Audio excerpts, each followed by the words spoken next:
ಕಾರ್ಯಕ್ರಮಕ್ಕೆ ಆಗಮಿಸಿದ್ದಕ್ಕಾಗಿ ಹೃತ್ಪೂರ್ವಕ ಸ್ವಾಗತ. ಯುವಕರಿಗೆ ಗ್ರಾಮೀಣ ಅಭಿವೃದ್ಧಿ, ಜನಪಾಲನೆ, ಹಕ್ಕು ಕರ್ತವ್ಯಗಳ ಬಗ್ಗೆ ಅರಿವು ಮೂಡಿಸುವ ಮಹತ್ವದ ವೇದಿಕೆಯೇ ಈ ಯುವ ಗ್ರಾಮಸಭೆ. ಭವಿಷ್ಯದ ಜವಾಬ್ದಾರಿಯುತ ನಾಗರಿಕರನ್ನು ರೂಪಿಸುವಲ್ಲಿಯೂ ಇದು ಬಹುಮುಖ್ಯ. ಈಗ ನಮ್ಮ ವಿದ್ಯಾಲಯದ ಗೌರವಾನ್ವಿತ ಪ್ರಾಂಶುಪಾಲರಾದ doctor E Umapathi Reddy sir ಅವರನ್ನು ಸ್ವಾಗತಿಸೋಣ. ನಮ್ಮ ವಿದ್ಯಾಲಯದ ಉಪ ಪ್ರಾಂಶುಪಾಲರಾದ ಆರ್ ಉಮಾ ಅವರನ್ನು ಸ್ವಾಗತಿಸೋಣ. ಈಗ ಈ ಕಾರ್ಯಕ್ರಮದ ಮುಖ್ಯ ಅತಿಥಿಯವರನ್ನು ಸ್ವಾಗತಿಸೋಣ.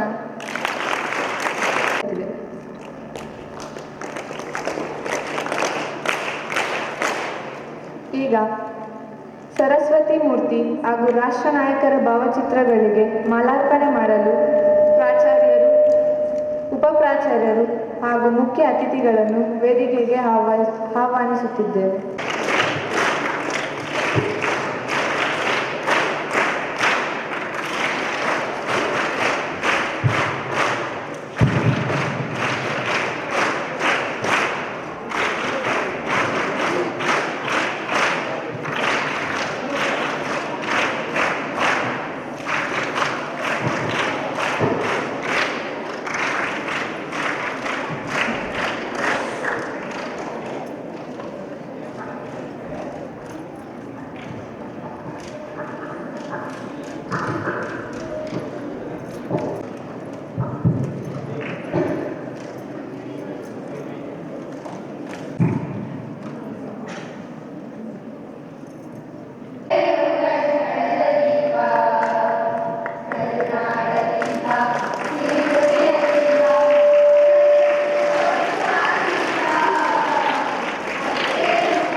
ಆ ಕಡೆ ಬಮ್ಮ, ಈ ಕಡೆ ಕ್ಲೋಸ್ ಆಗಿ ಮೇಡಮ್, ಸ್ವಲ್ಪ ಕ್ಲೋಸ್ ಆಗಿ ಸರ್, ಹತ್ರ ಬಂದ್ಬಿಡಿ ಸರ್, ಕ್ಲೋಸ್ ಆಗಿ.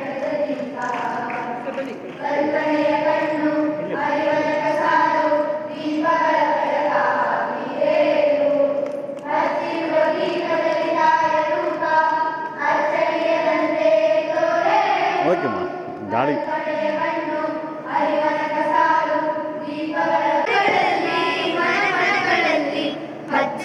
ಕನ್ನಡದ ದೀಪ ಹಚ್ಚೇವು, ಕನ್ನಡದ ದೀಪ ಹಚ್ಚೇವು, ಕನ್ನಡದ ದೀಪ. ನಮ್ಮವರು ಗಳಿಸಿದ ಹೆಸರು ಉಳಿಸಲು ಎಲ್ಲರೂ ಒಂದು ಗೂಡೇವು. ನಮ್ಮೆದೆಯ ಮಿಡಿಯುವಿ ಮಾತಿನಲ್ಲಿ ಮಾತೆಯನ್ನು ಪೂಜೆ ಮಾಡೇವು. ನಮ್ಮವರು ಗಳಿಸಿದ ಹೆಸರು ಉಳಿಸಲು ಎಲ್ಲರೂ ಒಂದು ಗೂಡೇವು. ನಮ್ಮೆದೆಯ ಮಿಡಿಯುವಿ ಮಾತಿನಲ್ಲಿ ಮಾತೆಯನ್ನು ಪೂಜೆ ಮಾಡೇವು. ನಮ್ಮುಸಿರು ತೀಡುವಿ ನಾಡಿನಲ್ಲಿ ಮಾಂಗಲ್ಯ ಗೀತ ಹಾಡೇವು. ನಮ್ಮುಸಿರು ತೀಡುವಿ ನಾಡಿನಲ್ಲಿ ಮಾಂಗಲ್ಯ ಗೀತ ಹಾಡೇವು. ತರಳೇವು ಮರಳ, ಕಡದೇವು ಇರುಳ, ಪಡೆದೇವು ತಿರುಳ, ಹಿಡಿ ನೆನಪ ಕರುಳೆಂಬ ಕುಡಿಗೆ ಮಿಂಚನ್ನೆ ಗುಡಿಸಿ ಹಚ್ಚೇವು ಕನ್ನಡದ ದೀಪ ಹಚ್ಚೇವು, ಕನ್ನಡದ ದೀಪ ಹಚ್ಚೇವು, ಕನ್ನಡದ ದೀಪ. ಕರುನಾಡ ದೀಪ ಸಿರಿನುಡಿಯ ದೀಪ ಒಲವೆತ್ತಿ ತೋರುವ ದೀಪ ಹಚ್ಚೇವು ಕನ್ನಡದ ದೀಪ ಹಚ್ಚೇವು ಕನ್ನಡದ ದೀಪ.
ಶಿಕ್ಷಕರಾದ ಶ್ರೀ ಪ್ರಕಾಶ್ ಜಿ ಟಿಜಿಟಿ ಕನ್ನಡ ಅವರನ್ನು ವೇದಿಕೆಯ ಮೇಲೆ ಆಹ್ವಾನಿಸೋಣ.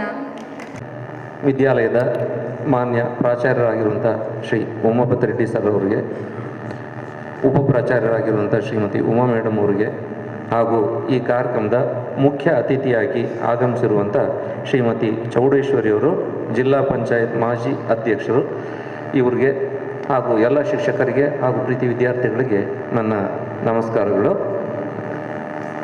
ಬಹಳಷ್ಟು ಜನಕ್ಕೆ ಗ್ರಾಮ ಪಂಚಾಯಿತಿ ಬಗ್ಗೆ ಗೊತ್ತಿದೆ ಅನಿಸುತ್ತೆ. ಗ್ರಾಮ ಪಂಚಾಯಿತಿ ಯಾರಿಗೆ ಗೊತ್ತಿಲ್ಲ? ಸಾಮಾನ್ಯವಾಗಿ ಸಿವಿಕ್ಸಲ್ಲಿ ಗ್ರಾಮ ಪಂಚಾಯಿತಿ ಬಗ್ಗೆ ಬಹಳಷ್ಟು ಜನ ವಿದ್ಯಾರ್ಥಿಗಳು ಓದಿರ್ತೀರ. ಗೊತ್ತಲ್ಲ ಗ್ರಾಮ ಪಂಚಾಯಿತಿ? ವೆರಿ ಗುಡ್, ಗೊತ್ತಿದೆ. ಆದರೂ ನಾನು ಒಂದು ಸಾರಿ ನಿಮಗೆ ಗ್ರಾಮ ಪಂಚಾಯಿತಿ ಅಂದರೆ ಏನು ಅನ್ನೋದನ್ನು ಸ್ವಲ್ಪ ಪರಿಚಯ ಮಾಡ್ಕೊಳ್ಳೋದಕ್ಕೆ ಇಷ್ಟಪಡ್ತೀನಿ. ನೋಡ್ರಿ, ನಮ್ಮ ಭಾರತ ಹಳ್ಳಿಗಳ ದೇಶ. ಹಳ್ಳಿಗಳನ್ನು ಸಂಸ್ಕೃತದಲ್ಲಿ ಗ್ರಾಮ ಅಂತೀವಲ್ವ. ಗ್ರಾಮೀಣ ಭಾರತ ಅಂತಂದೇನೆ ನಾವು ನಮ್ಮ ದೇಶವನ್ನು ಕರೆಯೋದುಂಟು. ನಮ್ಮಲ್ಲಿ 80% ಜನ ಗ್ರಾಮಗಳಲ್ಲಿ ವಾಸ ಮಾಡ್ತಾರೆ.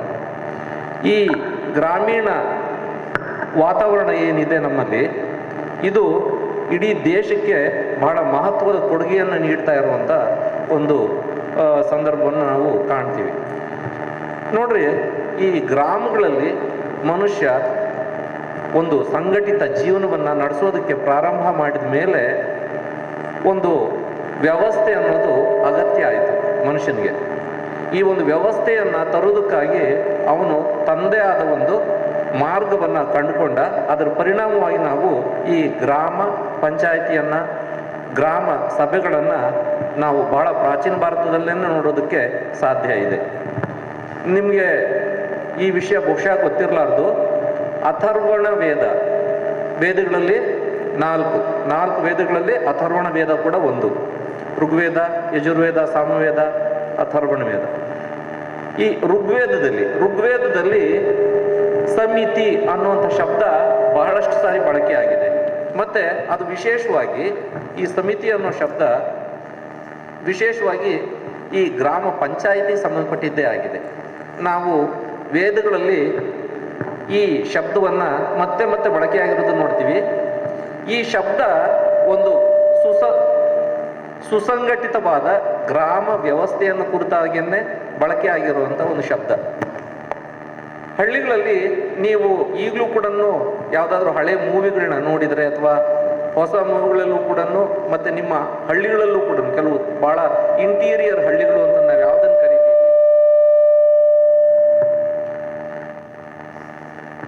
ಇಂಥ ಹಳ್ಳಿಗಳಲ್ಲಿ ನಾವು ಗಮನಿಸ್ಬೋದು. ಈಗಲೂ ಕೂಡ ಸರ್ಪಂಚರು ಅಂತಂದು ಕರೀತಾರೆ. ಸರ್ಪಂಚರು ಅನ್ನೋ ಶಬ್ದ ನೀವು ಕೇಳಿರ್ಬೋದು. ಸರ್ಪಂಚ್ ಅಂತಂದು ಇಲ್ಲೂ ಕೂಡ ಬರೆದಿದ್ದಾರೆ. ಸರ್ಪಂಚರು, ಪಂಚಾಯಿತಿ ಅಂತಂದ್ರೆ ಏನು? ಪಂಚಾಯಿತಿ ಅನ್ನುವಂಥ ಹೆಸರನ್ನೇ ಹೇಳೋ ಹಾಗೆ ಇದರಲ್ಲಿ 5 ಮಂದಿ ಗ್ರಾಮದ ಬೇರೆ ಬೇರೆ ಕಮ್ಯುನಿಟಿಗಳಿಗೆ ಸೇರಿರುವಂಥ ವ್ಯಕ್ತಿಗಳಿರ್ತಾರೆ. ಆ 5 ಜನ ಆ ಊರಿನ ನೇತೃತ್ವವನ್ನು ವಹಿಸಿರ್ತಾರೆ. ಆ ಊರಿನ ಆಗುಹೋಗುಗಳನ್ನು ಅವರು ನೋಡ್ಕೊಳ್ತಾ ಇರ್ತಾರೆ. ಅಲ್ಲಾಗುವಂಥ ಸಮಸ್ಯೆಗಳ ಪರಿಹಾರಗಳನ್ನ ಕಂಡುಹಿಡಿಯುವಂಥದ್ದು, ಗ್ರಾಮದ ಅಭಿವೃದ್ಧಿಯಲ್ಲಿ ತಮ್ಮ ಮಾರ್ಗದರ್ಶನವನ್ನು ನೀಡುವಂಥದ್ದು, ಇಂಥ ಕೆಲಸಗಳನ್ನ ಈ 5 ಜನ ಸರ್ಪಂಚರು ಮಾಡ್ತಾ ಇರ್ತಾರೆ. ಇದನ್ನ ನಾವು ಇವತ್ತು ಕೂಡ ಬುಡಕಟ್ಟು ಜನಾಂಗಗಳಲ್ಲಿ ನೋಡ್ಬೋದು, ಮತ್ತೆ ನಮ್ಮ ಗ್ರಾಮೀಣ ಪ್ರದೇಶಗಳಲ್ಲೂ ಕೂಡ ನೋಡ್ಬೋದು. ಆದರೆ ಈ ವೇದಗಳ ನಂತರದಲ್ಲಿ ಇದು ಕ್ರಮೇಣ ಈ ವ್ಯವಸ್ಥೆ ಬೇರೆ ಬೇರೆ ರೂಪದಲ್ಲಿ ಕಾಣಿಸ್ತಾ ಹೋಯಿತು. ಸಾಮ್ರಾಜ್ಯಗಳು ಉಗಮ ಆದವು. ನಿಮಗೆ ಗೊತ್ತು, ಗುಪ್ತ ಸಾಮ್ರಾಜ್ಯ, ಮೌರ್ಯ ಸಾಮ್ರಾಜ್ಯ, ಮತ್ತೆ ವರ್ಧನ ಸಾಮ್ರಾಜ್ಯ. ಈ ಥರದ ದೊಡ್ಡ ದೊಡ್ಡ ಸಾಮ್ರಾಜ್ಯಗಳು ನಮ್ಮ ಪ್ರಾಚೀನ ಭಾರತದಲ್ಲಿ ಬಂದವು. ಆ ಸಂದರ್ಭವನ್ನು ದಾಟಿದ ಮೇಲೆ ನಮಗೆ ಮತ್ತೆ ಇದರ ವ್ಯವಸ್ಥೆ ಬೇರೆ ರೂಪದಲ್ಲಿ ಕಾಣಿಸೋದಕ್ಕೆ ಶುರುವಾಯಿತು. ಗ್ರಾಮಗಳನ್ನ ಅಂತ ಸಾಮ್ರಾಜ್ಯ ವ್ಯವಸ್ಥೆಯಲ್ಲೂ ಕೂಡ ಗ್ರಾಮ ವ್ಯವಸ್ಥೆಯನ್ನ ನಾವು ಅದರ ಆಧಾರದ ಮೇಲೆ ಈ ಸಾಮ್ರಾಜ್ಯಗಳನ್ನ ಕಟ್ತಾ ಮತ್ತೆ ಅವುಗಳನ್ನು ಕೂಡ ಬಳಸಿಕೊಂಡು ತಮ್ಮ ಆಡಳಿತವನ್ನು ನಡೆಸ್ತಾ ಹೋಗಿದ್ದನ್ನು ನಾವು ನೋಡ್ತೀವಿ. ಅದೇ ರೀತಿಯಲ್ಲೇ ಇವಾಗ ಬುದ್ಧನ ಕಾಲದಲ್ಲಿ ಜನಪದಗಳು ಅಂತಂದಿದ್ರು, ಗಣಗಳು ಅಂತಂದಿದ್ರು. ಈ ಎಲ್ಲ ನಮಗೆ ಒಂದು ರೀತಿಯಲ್ಲಿ ಈ ಪಂಚಾಯಿತಿ ಅನ್ನುವಂಥದ್ದನ್ನು ಹೇಳುವಂಥ ಶಬ್ದಗಳಾಗಿದೆ. ಈ ಗ್ರಾಮ ಪಂಚಾಯಿತಿ ಅನ್ನುವಂಥದ್ದು ಬ್ರಿಟಿಷರ ಕಾಲದಲ್ಲಿ ಹೆಚ್ಚಿನ ಮಹತ್ವವನ್ನು ಪಡೆಯಲಿಲ್ಲ. ಯಾಕೆ ಅಂತಂದರೆ ಗ್ರಾಮದ ವ್ಯವಸ್ಥೆಯಲ್ಲಿ ಅವ್ರಿಗೆ ಟ್ಯಾಕ್ಸನ್ನು ಕಲೆಕ್ಟ್ ಮಾಡುವಂಥವನು ಮತ್ತು ಗ್ರಾಮದ ಮುಖ್ಯಸ್ಥ ಇಬ್ಬರೇನೇ ಮುಖ್ಯ ಆಗಿದ್ರು. ಗ್ರಾಮದ ಮುಖ್ಯಸ್ಥರನ್ನ ಗೌಡರು ಅಂತ ಕರಿತಾ ಇದ್ರು. ಗಾವುಂಡ ಅನ್ನುವಂಥ ಶಬ್ದ ಬರುತ್ತೆ ಕನ್ನಡದಲ್ಲಿ. ಅದು ಇವ್ರನ್ನೇನೆ ಕುರಿತು ಹೇಳುವಂಥದ್ದು. ಈಗಲೂ ಕೂಡ ಗೌಂಡರ್ ಅನ್ನುವಂಥ ಶಬ್ದ ತಮಿಳಿನಲ್ಲಿದೆ ಈಗಲೂ ಕೂಡ.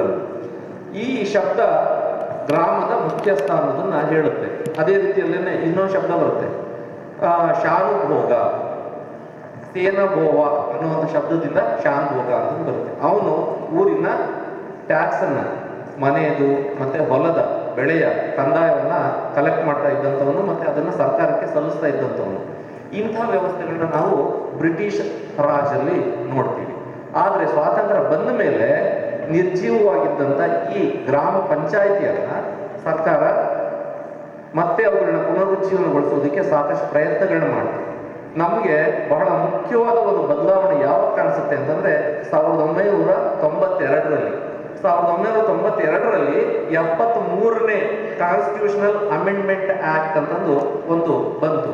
ಆವಾಗ ಗ್ರಾಮೀಣ ಸ್ವಯಮಾಡಳಿತಕ್ಕೆ ಬಹಳ ಮುಖ್ಯವಾದ ಒಂದು ಇದು ಸ್ಥಾನ ಸಿಕ್ತು, ಆ ಮಹತ್ವ ಸಿಕ್ತು. ಆ ಮಹತ್ವವನ್ನು ಬಳಸ್ಕೊಂಡು 1993ರಲ್ಲಿ ನಮ್ಮ ಕರ್ನಾಟಕದಲ್ಲಿ ಕರ್ನಾಟಕ ಗ್ರಾಮ ಸ್ವರಾಜ್ ಅಂಡ್ ಪಂಚಾಯತ್ ರಾಜ್ ಆಕ್ಟ್ ಅಂತಂದು ಒಂದನ್ನು ಶುರು ಮಾಡಿದರು. ಅದಾದಮೇಲೆ ನಮ್ಮಲ್ಲಿ ಸುಮಾರು ಇದಕ್ಕೆ ಈ ಗ್ರಾಮ ಪಂಚಾಯಿತಿಗಳಿಗೆ ವಿಶೇಷವಾದ ಒಂದು ಮಹತ್ವ ಸಿಕ್ತು. ಅವು ಮತ್ತೆ ಮೊದಲ ಥರ ಜೀವಂತವಾಗಿ ಕೆಲಸ ಮಾಡೋದಕ್ಕೆ ಪ್ರಾರಂಭ ಮಾಡಿದ್ವಿ. ಮತ್ತೆ ಈಗ ನಮ್ಮಲ್ಲಿ ಯಾರೇ 18 ವರ್ಷ ವಯಸ್ಸಾಗಿರುವಂಥವ್ರು ಈ ಗ್ರಾಮ ಪಂಚಾಯತ್ ಎಲೆಕ್ಷನ್ಗಳಲ್ಲಿ ಎಲೆಕ್ಷನ್ಗೆ ನಿಲ್ಲಬಹುದು ಮತ್ತೆ ವೋಟನ್ನು ಹಾಕುವಂಥ ಹಕ್ಕನ್ನು ಪಡೆದಿರ್ತಾರೆ. ಮತ್ತೆ ಈ ರೀತಿಯಲ್ಲಿ ಎಲೆಕ್ಟ್ ಆದಂಥವರು ಗ್ರಾಮ ಪಂಚಾಯತಿಯಲ್ಲಿ ಸದಸ್ಯರಾಗ್ತಾರೆ. ಆ ಸದಸ್ಯರು ಅಧ್ಯಕ್ಷರನ್ನ ಆಯ್ಕೆ ಮಾಡ್ತಾರೆ, ಉಪಾಧ್ಯಕ್ಷರನ್ನ ಆಯ್ಕೆ ಮಾಡ್ತಾರೆ. ಇದೊಂದು ವ್ಯವಸ್ಥೆ ಈಗ ನಾವು ನೋಡ್ತಾ ಇರುವಂಥದ್ದು. ಮತ್ತೆ ಈ ಗ್ರಾಮ ಪಂಚಾಯತಿಗಳು ನಮ್ಮ ಕರ್ನಾಟಕದಲ್ಲಿ ಎಷ್ಟಿದಾವೆ ಅಂತಂದ್ರೆ 2020 ಹೊತ್ತಿಗೆ 6068 ಗ್ರಾಮ ಪಂಚಾಯತಿಗಳು ಕರ್ನಾಟಕದಲ್ಲಿ ಅಸ್ತಿತ್ವದಲ್ಲಿರೋದನ್ನ ನಾವು ಗಮನಿಸ್ತೀವಿ. ಅದೇ ರೀತಿಯಲ್ಲೇ ಈ ನಮ್ಮ ಗ್ರಾಮ ಪಂಚಾಯತಿಗಳ ವ್ಯವಸ್ಥೆ ಹೇಗಿರುತ್ತಪ್ಪ ಅಂತಂದ್ರೆ, ನಾನು ಈಗಾಗಲೇ ಹೇಳಿದೆ ನಿಮಗೆ, ಕರ್ನಾಟಕದಲ್ಲಿ ಆಡಳಿತ ವ್ಯವಸ್ಥೆ ಕೂಡ ಈ ರೀತಿಯಲ್ಲೇ ಇರುತ್ತೆ. ಒಂದು ಗ್ರಾಮ ಪಂಚಾಯತಿ, ಅದಾದಮೇಲೆ ತಾಲೂಕ್ ಪಂಚಾಯತಿ ಅಂತಂದಿರುತ್ತೆ, ಅದಾದಮೇಲೆ ಜಿಲ್ಲಾ ಪಂಚಾಯತಿ ಇರುತ್ತೆ, ಆಮೇಲೆ ರಾಜ್ಯ ಮಟ್ಟದ ಆಡಳಿತ ಇರುತ್ತೆ. ಇದನ್ನು ನೀವು ಗಮನಿಸಿರ್ತೀರ, ನೀವು ಓದಿರ್ತೀರ ಇದನ್ನು. ಮತ್ತೆ ಈ ಗ್ರಾಮ ಪಂಚಾಯತಿ ಅತ್ಯಂತ ರೂಟ್ ಲೆವೆಲಲ್ಲಿ ಅಂತ ಹೇಳ್ತೀವಲ್ಲ, ಆ ಲೆವೆಲಲ್ಲಿ ನಮ್ಮ ಸಮಸ್ಯೆಗಳನ್ನು ಕುರಿತು ಆಲೋಚನೆ ಮಾಡುವಂಥ, ಅವಳಿಗೆ ಪರಿಹಾರವನ್ನು ಕಂಡುಕೊಳ್ಳುವಂಥ ಒಂದು ಕೆಲಸವನ್ನು ಮಾಡುತ್ತೆ. ಮತ್ತೆ ನೀವು ನಿಮ್ಮ ಊರಿನ ಗ್ರಾಮ ಪಂಚಾಯತಿಗಳನ್ನು ನೋಡಿದ್ರೆ ನಿಮ್ಗೆ ಗೊತ್ತಿರುತ್ತೆ, ಸುಮಾರು ಒಂದು 5,000ಕ್ಕಿಂತ ಹೆಚ್ಚು ಜನಸಂಖ್ಯೆ ಇರುವಂಥ ಪ್ರದೇಶಗಳಲ್ಲಿ ಒಂದೊಂದು ಗ್ರಾಮ ಪಂಚಾಯತಿ ಇರೋದನ್ನು ನಾವು ಗಮನಿಸ್ತೀವಿ. ಇಂಥ ಗ್ರಾಮ ಪಂಚಾಯತಿಗಳು ನಾನು ಈಗಾಗಲೇ ಹೇಳಿದಾಗೆ 6068 ಕರ್ನಾಟಕದಲ್ಲಿ ಗ್ರಾಮ ಪಂಚಾಯತಿಗಳು ಈಗ 2020ವರೆಗೂ ಕಾರ್ಯನಿರ್ವಹಿಸ್ತಾ ಇದ್ವು. ಈಗ ಇನ್ನೂ ಹೆಚ್ಚಾಗಿದ್ರು ಆಗಿರ್ಬೋದು, ಜನಸಂಖ್ಯೆ ಆಧಾರದ ಮೇಲೆ ಹೆಚ್ಚಾಗಿದೆ. ಮತ್ತೆ ಈ ಗ್ರಾಮ ಪಂಚಾಯತಿಗಳು ಆಯ್ಕೆಯಾದಂಥ ಸದಸ್ಯರನ್ನ ಮತ್ತೆ ಸದಸ್ಯರಿಂದ ಆಯ್ಕೆಯಾಗಿರುವಂಥ ಅಧ್ಯಕ್ಷರು ಉಪಾಧ್ಯಕ್ಷರನ್ನು ಹೊಂದಿರುತ್ತೆ. ಇದು ಗ್ರಾಮದ ಆಡಳಿತವನ್ನು ನಡೆಸುತ್ತೆ. ಗ್ರಾಮದ ಆಡಳಿತ ಏನು? ಗ್ರಾಮದ ಆಡಳಿತ ಅಂತಂದ್ರೆ ಗ್ರಾಮ ಪಂಚಾಯತಿ ಏನು ಕೆಲಸ ಮಾಡುತ್ತೆ ಗೊತ್ತಾ ನಿಮ್ಗೆ? ಏನೇನು ಕೆಲಸಗಳು ಮಾಡುತ್ತೆ? ಯಾರಾದ್ರೂ ಹೇಳ್ತೀರಾ?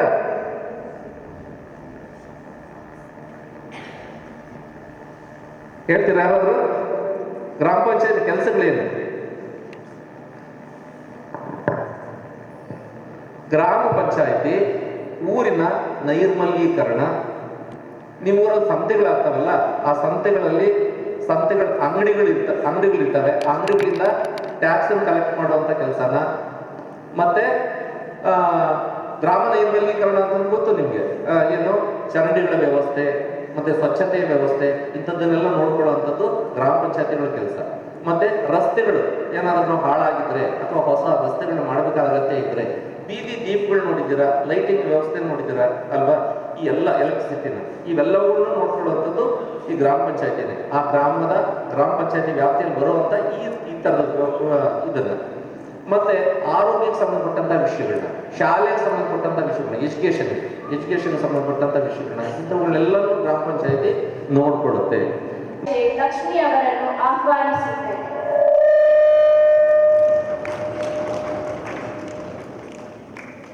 ಗೌರವಾನ್ವಿತ ಸದಸ್ಯರೇ, ಸಹೋದ್ಯೋಗಿಗಳೇ ಹಾಗೂ ಯುವ ನಾಗರಿಕರೇ, ಎಲ್ಲರಿಗೂ ನಮಸ್ಕಾರ.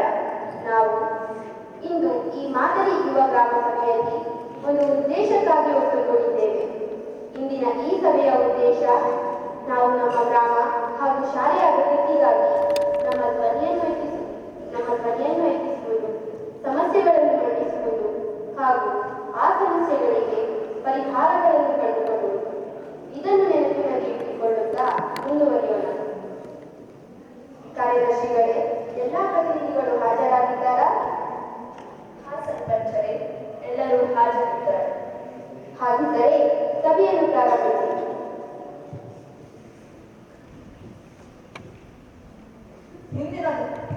ಇಂದಿನ ಗ್ರಾಮ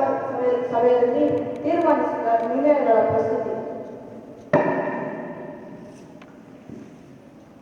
ಹಿಂದಿನ ಗ್ರಾಮದ ಸಭೆಯಲ್ಲಿ ತೀರ್ಮಾನಿಸಿದ 5 ನಿರ್ಣಯಗಳು: ಶಾಲಾ ಶೌಚಾಲಯ ದುರಸ್ತಿಗೆ ಅನುಮೋದನೆ, ಕಾಲೇಜು ವಿದ್ಯಾರ್ಥಿಗಳಿಗೆ ಬಸ್ ಪಾಸ್ ಶಿಬಿರ, ವಾರಕ್ಕೆ 2 ಬಾರಿ ಕಸ ಸಂಗ್ರಹ,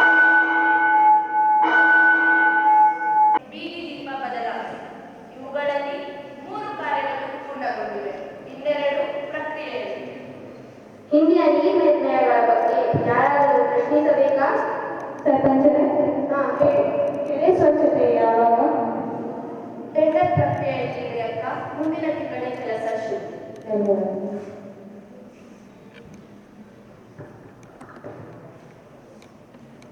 ಹಣಕಾಸು ವರದಿ.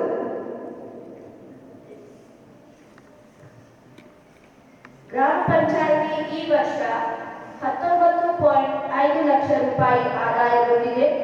17.2 ಲಕ್ಷ ರೂಪಾಯಿ ಖರ್ಚು ಮಾಡಿದೆ. ಮುಖ್ಯ ಖರ್ಚು ಹೀಗಿದೆ: ನೀರು ಪೂರೈಕೆ 4 ಲಕ್ಷ ರೂಪಾಯಿ, ವಿದ್ಯುತ್ ಮತ್ತು ದೀಪಗಳು 3.2 ಲಕ್ಷ ರೂಪಾಯಿ, ಸ್ವಚ್ಛತೆ 2.8 ಲಕ್ಷ ರೂಪಾಯಿ ಮತ್ತು ಕಲ್ಯಾಣ ಯೋಜನೆಗಳು 5.1 ಲಕ್ಷ.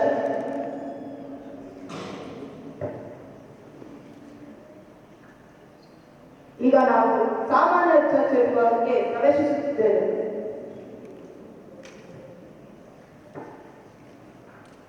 ಕಾರ್ಯದರ್ಶಿಗಳೇ, ಇಂದಿನ ಕಾರ್ಯಸೂಚಿಯನ್ನು ಮಂಡಿಸಿ.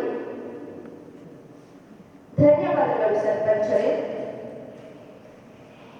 ಇಂದಿನ ಮಾದರಿ ಯುವ ಗ್ರಾಮ ಸಭೆಯ ಕಾರ್ಯಸೂಚಿಯನ್ನು ಸ್ಪಷ್ಟತೆ ಮತ್ತು ಕಾರ್ಯಕ್ಷಮತೆಗಾಗಿ ಕೆಲವು ಪ್ರಮುಖ ಶೀರ್ಷಿಕೆಗಳ ಅಡಿಯಲ್ಲಿ ನಿಮ್ಮ ಮುಂದೆ ಪ್ರಸ್ತುತಪಡಿಸುತ್ತಿದ್ದೇನೆ.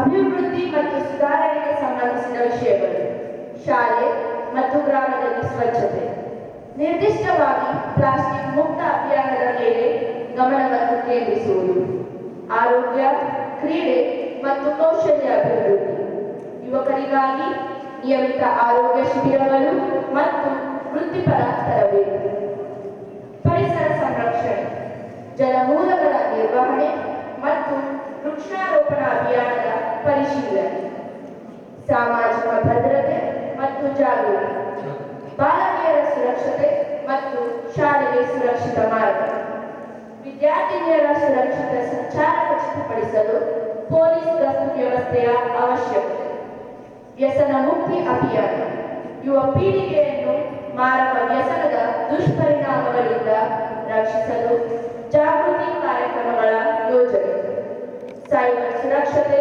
ಮತ್ತು ಡಿಜಿಟಲ್ ದಾಖಲೆಗಳ ಅಪ್ಡೇಟ್, ಯುವಕರನ್ನು ಡಿಜಿಟಲ್ ವಂಚನೆಯಿಂದ ರಕ್ಷಿಸಲು ಮತ್ತು ಸರ್ಕಾರಿ ಯೋಜನೆಗಳಿಗಾಗಿ ದಾಖಲೆಗಳನ್ನು ಅಪ್ಡೇಟ್ ಮಾಡಿಸುವ ಬಗ್ಗೆ ಚರ್ಚೆ, ಶಾಲಾ ಕಾರ್ಯಾಚರಣೆ ಮತ್ತು ಗುಣಮಟ್ಟ, ಮಧ್ಯಾಹ್ನದ ಊಟದ ಗುಣಮಟ್ಟ, ಊಟದ ಪೌಷ್ಟಿಕತೆ ಮತ್ತು ಸಮಯಕ್ಕೆ ಸರಿಯಾದ ವಿತರಣೆಯನ್ನು ಖಚಿತಪಡಿಸುವ ಬಗ್ಗೆ ಚರ್ಚೆ. ಮಾನ್ಯ ಸರ್ಪಂಚರೇ, ಇದು ನಮ್ಮ ವಿವರವಾದ ಕಾರ್ಯಸೂಚಿ. ಈಗ ನಾನು ನಿಮ್ಮ ವಿನಂತಿಯೊಂದಿಗೆ ನನ್ನ ಸಹಾಯಕ ಕಾರ್ಯದರ್ಶಿಯನ್ನು ವಿನಂತಿಸುತ್ತೇನೆ. ಏನೆಂದರೆ, ಅವರು ನಮ್ಮ ಕಾರ್ಯಸೂಚಿಯ ಮೊದಲ ಅಂಶವಾದ ಶಾಲೆ ಮತ್ತು ಗ್ರಾಮದಲ್ಲಿ ಸ್ವಚ್ಛತೆಯ ಕುರಿತು ಭಾಷಣಕಾರರನ್ನು ಆಹ್ವಾನಿಸಲಿ ಮತ್ತು ಚರ್ಚೆ ಪ್ರಾರಂಭಿಸಲಿ.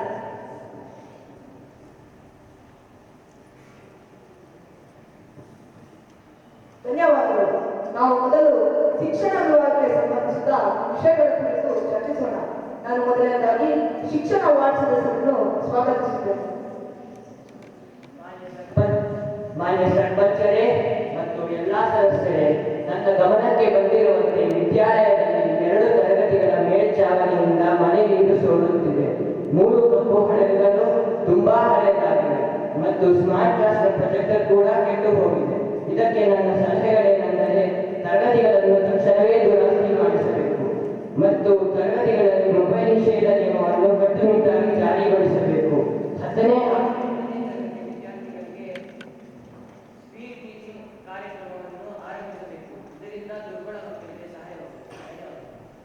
ವಾರ್ಡ್ ಸದಸ್ಯರೇ, ಧನ್ಯವಾದಗಳು. ನೀವು ಶಿಕ್ಷಣದಂತಹ ಮುಖ್ಯವಾದ ವಿಷಯದ ಬಗ್ಗೆ ಬಹಳ ಗಂಭೀರ ನೀರು ಸೋರುವಿಕೆ ಮತ್ತು ಕಪ್ಪು ಹಳದಿಯ ಸ್ಥಿತಿಗೆ ತಕ್ಷಣದ ಆದ್ಯತೆ ನೀಡಲಾಗುವುದು ಮತ್ತು ಮುಂದಿನ 15 ದಿನಗಳಲ್ಲಿ ತರಗತಿಗಳ ದುರಸ್ತಿ ಕೆಲಸ ಪ್ರಾರಂಭವಾಗುತ್ತದೆ. ಇದರ ಜೊತೆಗೆ ನಿಮ್ಮ ಪೀರ್ ಟೀಚಿಂಗ್ ಸಲಹೆ ಮತ್ತು ತರಗತಿಗಳಲ್ಲಿ ಮೊಬೈಲ್ ನಿಷೇಧ ನಿಯಮದ ಕಡೆ ನಾವು ಖಂಡಿತ ನಮ್ಮ ಗಮನವನ್ನು ಹರಿಸುತ್ತೇವೆ. ಕಾರ್ಯದರ್ಶಿಗಳೇ, ಇದನ್ನು ನಾಡಾವಳಿಯಲ್ಲಿ ದಾಖಲಿಸಿಕೊಳ್ಳಿ. ಸರಿ, ದಾಖಲಿಸಲಾಗಿದೆ. ಶಿಕ್ಷಕ ವಾರ್ಡ್ ಸದಸ್ಯರಿಗೆ ಧನ್ಯವಾದಗಳು. ನಾನೀಗ ಆರೋಗ್ಯ ಮತ್ತು ಸ್ವಚ್ಛತೆ ವಾರ್ಡ್ ಸದಸ್ಯರನ್ನು ತಮ್ಮ ಸಮಸ್ಯೆಯನ್ನು ಹೇಳಲು ಆಹ್ವಾನಿಸುತ್ತೇನೆ. ಮಾನ್ಯ ಸರ್ಪಂಚರೇ, ಶಾಲೆಯ ಹಿಂಭಾಗದಲ್ಲಿ ಕಸ ಸಂಗ್ರಹವಾಗಿದೆ. ಇದರಿಂದ ಸೊಳ್ಳೆಗಳ ಸಂತತಿ ಹೆಚ್ಚುತ್ತಿದೆ. ಇದು ವಿದ್ಯಾರ್ಥಿಗಳಿಗೂ ಹಾಗೂ ಶಿಕ್ಷಕರ ಆರೋಗ್ಯಕ್ಕೆ ನೇರವಾದ ಅಪಾಯವನ್ನುಂಟು ಮಾಡುತ್ತದೆ ಎಂಬುದು ನನ್ನ ಗಮನಕ್ಕೆ ಬಂದಿದೆ. ಈ ಸಮಸ್ಯೆ ಕುರಿತು ನನ್ನ ಸಲಹೆಗಳೇನೆಂದರೆ, ಮೊದಲಿಗೆ ಈ ಕಸವನ್ನು ಯುದ್ಧೋಪಾದಿಯಲ್ಲಿ ತೊಲಗಿಸಬೇಕು ಮತ್ತು ಎರಡನೆಯದಾಗಿ ಪ್ರತಿ ತರಗತಿಯು ಸ್ವಚ್ಛ ತರಗತಿ ಸ್ಪರ್ಧೆಯಲ್ಲಿ ಭಾಗವಹಿಸಬೇಕು. ಇದರಿಂದ ಸ್ವಚ್ಛತೆಯನ್ನು ರೂಢಿ ಮಾಡಿಸಲಾಗುತ್ತದೆ. ಮೂರನೆಯದಾಗಿ ಸೊಳ್ಳೆಗಳನ್ನು ನಿಯಂತ್ರಿಸಲು ವಾರಕ್ಕೊಮ್ಮೆ ಬ್ಲೀಚಿಂಗ್ ಪೌಡರ್ ಹಾಗೂ ಕೀಟನಾಶಕ ಔಷಧಿಯನ್ನು ಸಿಂಪಡಿಸಬೇಕು. ಸದಸ್ಯರೇ, ಆರೋಗ್ಯ ಮತ್ತು ಸ್ವಚ್ಛತೆ ಕಡೆ ನಿಮ್ಮ ಗಮನವನ್ನು ಕೇಂದ್ರೀಕರಿಸುವುದು ಬಹಳ ಮುಖ್ಯ. ಏಕೆಂದರೆ ಇದು ನಮ್ಮ ಮುಂದಿನ ಪೀಳಿಗೆಯ ಭವಿಷ್ಯಕ್ಕೆ ನೇರವಾಗಿ ಸಂಬಂಧಿಸಿರುವ ವಿಷಯ. ಇದರ ಬಗ್ಗೆ ನೀವು ಬಹಳ ಅತ್ಯುತ್ತಮ ಸಲಹೆಗಳನ್ನು ನೀಡಿದ್ದೀರಾ. ನಾವು ಖಂಡಿತ ಈ ಎಲ್ಲ ಸಲಹೆಗಳನ್ನು ಜಾರಿಗೆ ತರುತ್ತೇವೆ. ಧನ್ಯವಾದಗಳು. ಆರೋಗ್ಯ ಮತ್ತು ಸ್ವಚ್ಛತೆ ವಾರ್ಡ್ ಸದಸ್ಯರಿಗೆ ಧನ್ಯವಾದಗಳು. ನಾನೀಗ ಕ್ರೀಡಾ ಮತ್ತು ಸಂಸ್ಕೃತಿ ವಾರ್ಡ್ ಸದಸ್ಯರನ್ನು ಆಹ್ವಾನಿಸುತ್ತೇನೆ. ಸರ್ಪಂಚ ಮಹೋದಯರೇ, ನನ್ನ ಹೆಸರು ಧನುಷ್ ಹಾಗೂ ನಾನು ಒಬ್ಬ ಸಕ್ರಿಯ ಆಟಗಾರ. ನಾನು ವಾರ್ಡದ ಎಲ್ಲ ಸಲಹೆಗಳನ್ನು ಬೆಂಬಲಿಸುತ್ತೇನೆ. ಮೊಬೈಲ್ ವ್ಯಸನವು ನಮ್ಮ ಯುವ ಸಹಪಾಠಿಗಳಲ್ಲಿ ಒಂದು ಆರೋಗ್ಯ ಸಮಸ್ಯೆ ಆಗುತ್ತಿದೆ. ಇದಕ್ಕೆ ನನ್ನ ಸಲಹೆಗಳು: ನನ್ನ ಮೊದಲನೆಯ ಸಲಹೆ, ಸ್ಪೋರ್ಟ್ಸ್ ಡೇ ಆಗಿ ಫುಟ್ಬಾಲ್, ವಾಲಿಬಾಲ್ ಹಾಗೂ ಆಟದ ಸಾಮಗ್ರಿ ಇಡಬೇಕಾಗಿದೆ. ಏಕೆಂದರೆ ಶಾಲೆಯಲ್ಲಿರುವ ಉಪಕರಣಗಳು ಮುರಿದು ಹೋಗಿವೆ. ನನ್ನ ಎರಡನೇ ಸಲಹೆ, ಶನಿವಾರ ಹಾಗೂ ಭಾನುವಾರದಂದು ಶಾಲೆಯ ಆಟದ ಮೈದಾನವನ್ನು ಸಂಜೆಯ ಸಮಯಕ್ಕೆ ತೆರೆಯಬೇಕು. ಇದರಿಂದ ದೈಹಿಕ ಚಟುವಟಿಕೆಗಳು ಹೆಚ್ಚುತ್ತವೆ. ನನ್ನ ಮೂರನೇ ಸಲಹೆ, ಸಾಂಸ್ಕೃತಿಕ ಕಾರ್ಯಕ್ರಮಗಳಿಗಾಗಿ ಕಲಾವಿದರನ್ನು ಆಹ್ವಾನಿಸಬೇಕು. ಇದರಿಂದ ಜನಪದ ಕಲೆಗಳು ಹಾಗೂ ಸಾಂಸ್ಕೃತಿಕ ವೈಭವವು ಹೆಚ್ಚುತ್ತದೆ. ಈ ಚಿಕ್ಕ ಸೌಲಭ್ಯ ನನಗೆ ದೊರಕಿದಲ್ಲಿ ನಾನು ಮತ್ತು ನನ್ನ ಸಹಪಾಠಿಗಳು ಸೇರಿ ಉಚಿತ ದೈಹಿಕ ಶಿಕ್ಷಣ ಹಾಗೂ ಸಾಂಸ್ಕೃತಿಕ ಕಾರ್ಯಕ್ರಮಗಳನ್ನು ನಡೆಸಿಕೊಡುತ್ತೇವೆ. ಧನ್ಯವಾದಗಳು. ಕ್ರೀಡಾ ವಾರ್ಡ್ ಸದಸ್ಯರಿಗೆ ಧನ್ಯವಾದಗಳು.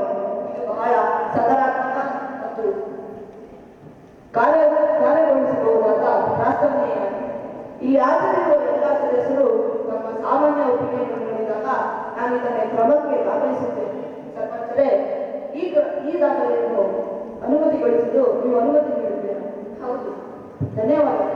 ನಾನೀಗ ಪರಿಸರ ಪ್ರತಿನಿಧಿಯನ್ನು ಆಹ್ವಾನಿಸುತ್ತೇನೆ. ಮಾನ್ಯ ಅಧ್ಯಕ್ಷರೇ, ಒಬ್ಬ ಪರಿಸರ ಪ್ರತಿನಿಧಿಯಾಗಿ ನಮ್ಮ ಗ್ರಾಮದ ಸಂಬಂಧಿಸಿದ ಒಂದು ವಿಚಾರವನ್ನು ನಿಮ್ಮ ಮುಂದೆ ಇಡುತ್ತೇವೆ. ನಿಜ, ನಮ್ಮ ಗ್ರಾಮ ಸುಂದರವಾಗಿದೆ. ಆದರೆ ಪ್ಲಾಸ್ಟಿಕ್ ಬಳಕೆ ಹೆಚ್ಚುತ್ತಿರುವ ರಾಶಿಯು ನಮ್ಮ ಗ್ರಾಮವನ್ನು ನಿಧಾನವಾಗಿ ವಿಷಪೂರಿತಗೊಳಿಸುತ್ತಿದೆ. ಹಾಗಾಗಿ ನೀರಿನ ಒಳಚರಂಡಿಗೆ ಸಮಸ್ಯೆಯು ಇದೇ ಕಾರಣಕ್ಕೆ ಸಂಬಂಧಿಸಿದೆ. ನಾವು ನಮ್ಮ ಭೂಮಿಯನ್ನು ರಕ್ಷಿಸದಿದ್ದರೆ ಭವಿಷ್ಯದಲ್ಲಿ ಕೃಷಿ ಮಾಡುವುದು ಕಷ್ಟಕರವಾಗುತ್ತದೆ. ಹಾಗಾಗಿ ಈ ಗಂಭೀರ ಸವಾಲಿನ ಪರಿಹಾರಕ್ಕಾಗಿ ನನ್ನ ಸಲಹೆಗಳೇನೆಂದರೆ, ಮೊದಲನೆಯದಾಗಿ ತಿಂಗಳಿನ ಮೊದಲ ಸೋಮವಾರವನ್ನು ಪ್ಲಾಸ್ಟಿಕ್ ಮುಕ್ತ ದಿನ ಘೋಷಿಸಲು ನಾನು ಪ್ರಸ್ತಾಪಿಸುತ್ತೇನೆ.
ಧನ್ಯವಾದಗಳು.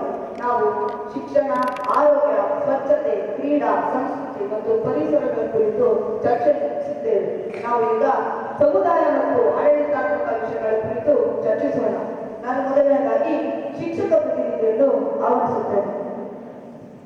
ಮಾನ್ಯ ಸರ್ಪಂಚ್, ವಿದ್ಯಾರ್ಥಿಗಳ ಹಾಜರಾತಿ ಕೇವಲ ಶೇಕಡ 60ರಿಂದ 65% ಇದು ತೃಪ್ತಿಕರವಾಗುತ್ತ. ಈ ಸಮಸ್ಯೆಗೆ ನಾನು ನೀಡುವ ಸಲಹೆಗಳೇನೆಂದರೆ, ಬೆಳಗಿನ ಪ್ರಾರ್ಥನಾ ಸಭೆಯಲ್ಲಿ 5 ನಿಮಿಷಗಳ ಕಾಲ ಪ್ರೇರಕ ಕಥೆ ಹೇಳಬೇಕು. ದುರ್ಬಲ ವಿದ್ಯಾರ್ಥಿಗಳನ್ನು ಗುರುತಿಸಿ ಅವರಿಗೆ ಲರ್ನಿಂಗ್ ಪಟ್ಟಿಯನ್ನು ಮಾಡಬೇಕು ಹಾಗೂ ಮನೆ ಪಾಠ ಕಡಿಮೆ ನೀಡಬೇಕು, ಆದರೆ ಪರಿಣಾಮಕಾರಿಯಾಗಿ ನೀಡಬೇಕು ಎಂಬುದು ನನ್ನ ಸಲಹೆಗಳಾಗಿವೆ. ಶಿಕ್ಷಕರೇ, ಹಾಜರಾತಿ ಕಡಿಮೆ ಆಗುತ್ತಿರುವುದು ಬಹಳ ಆತಂಕಕಾರಿಯ ವಿಷಯವಾಗಿದೆ.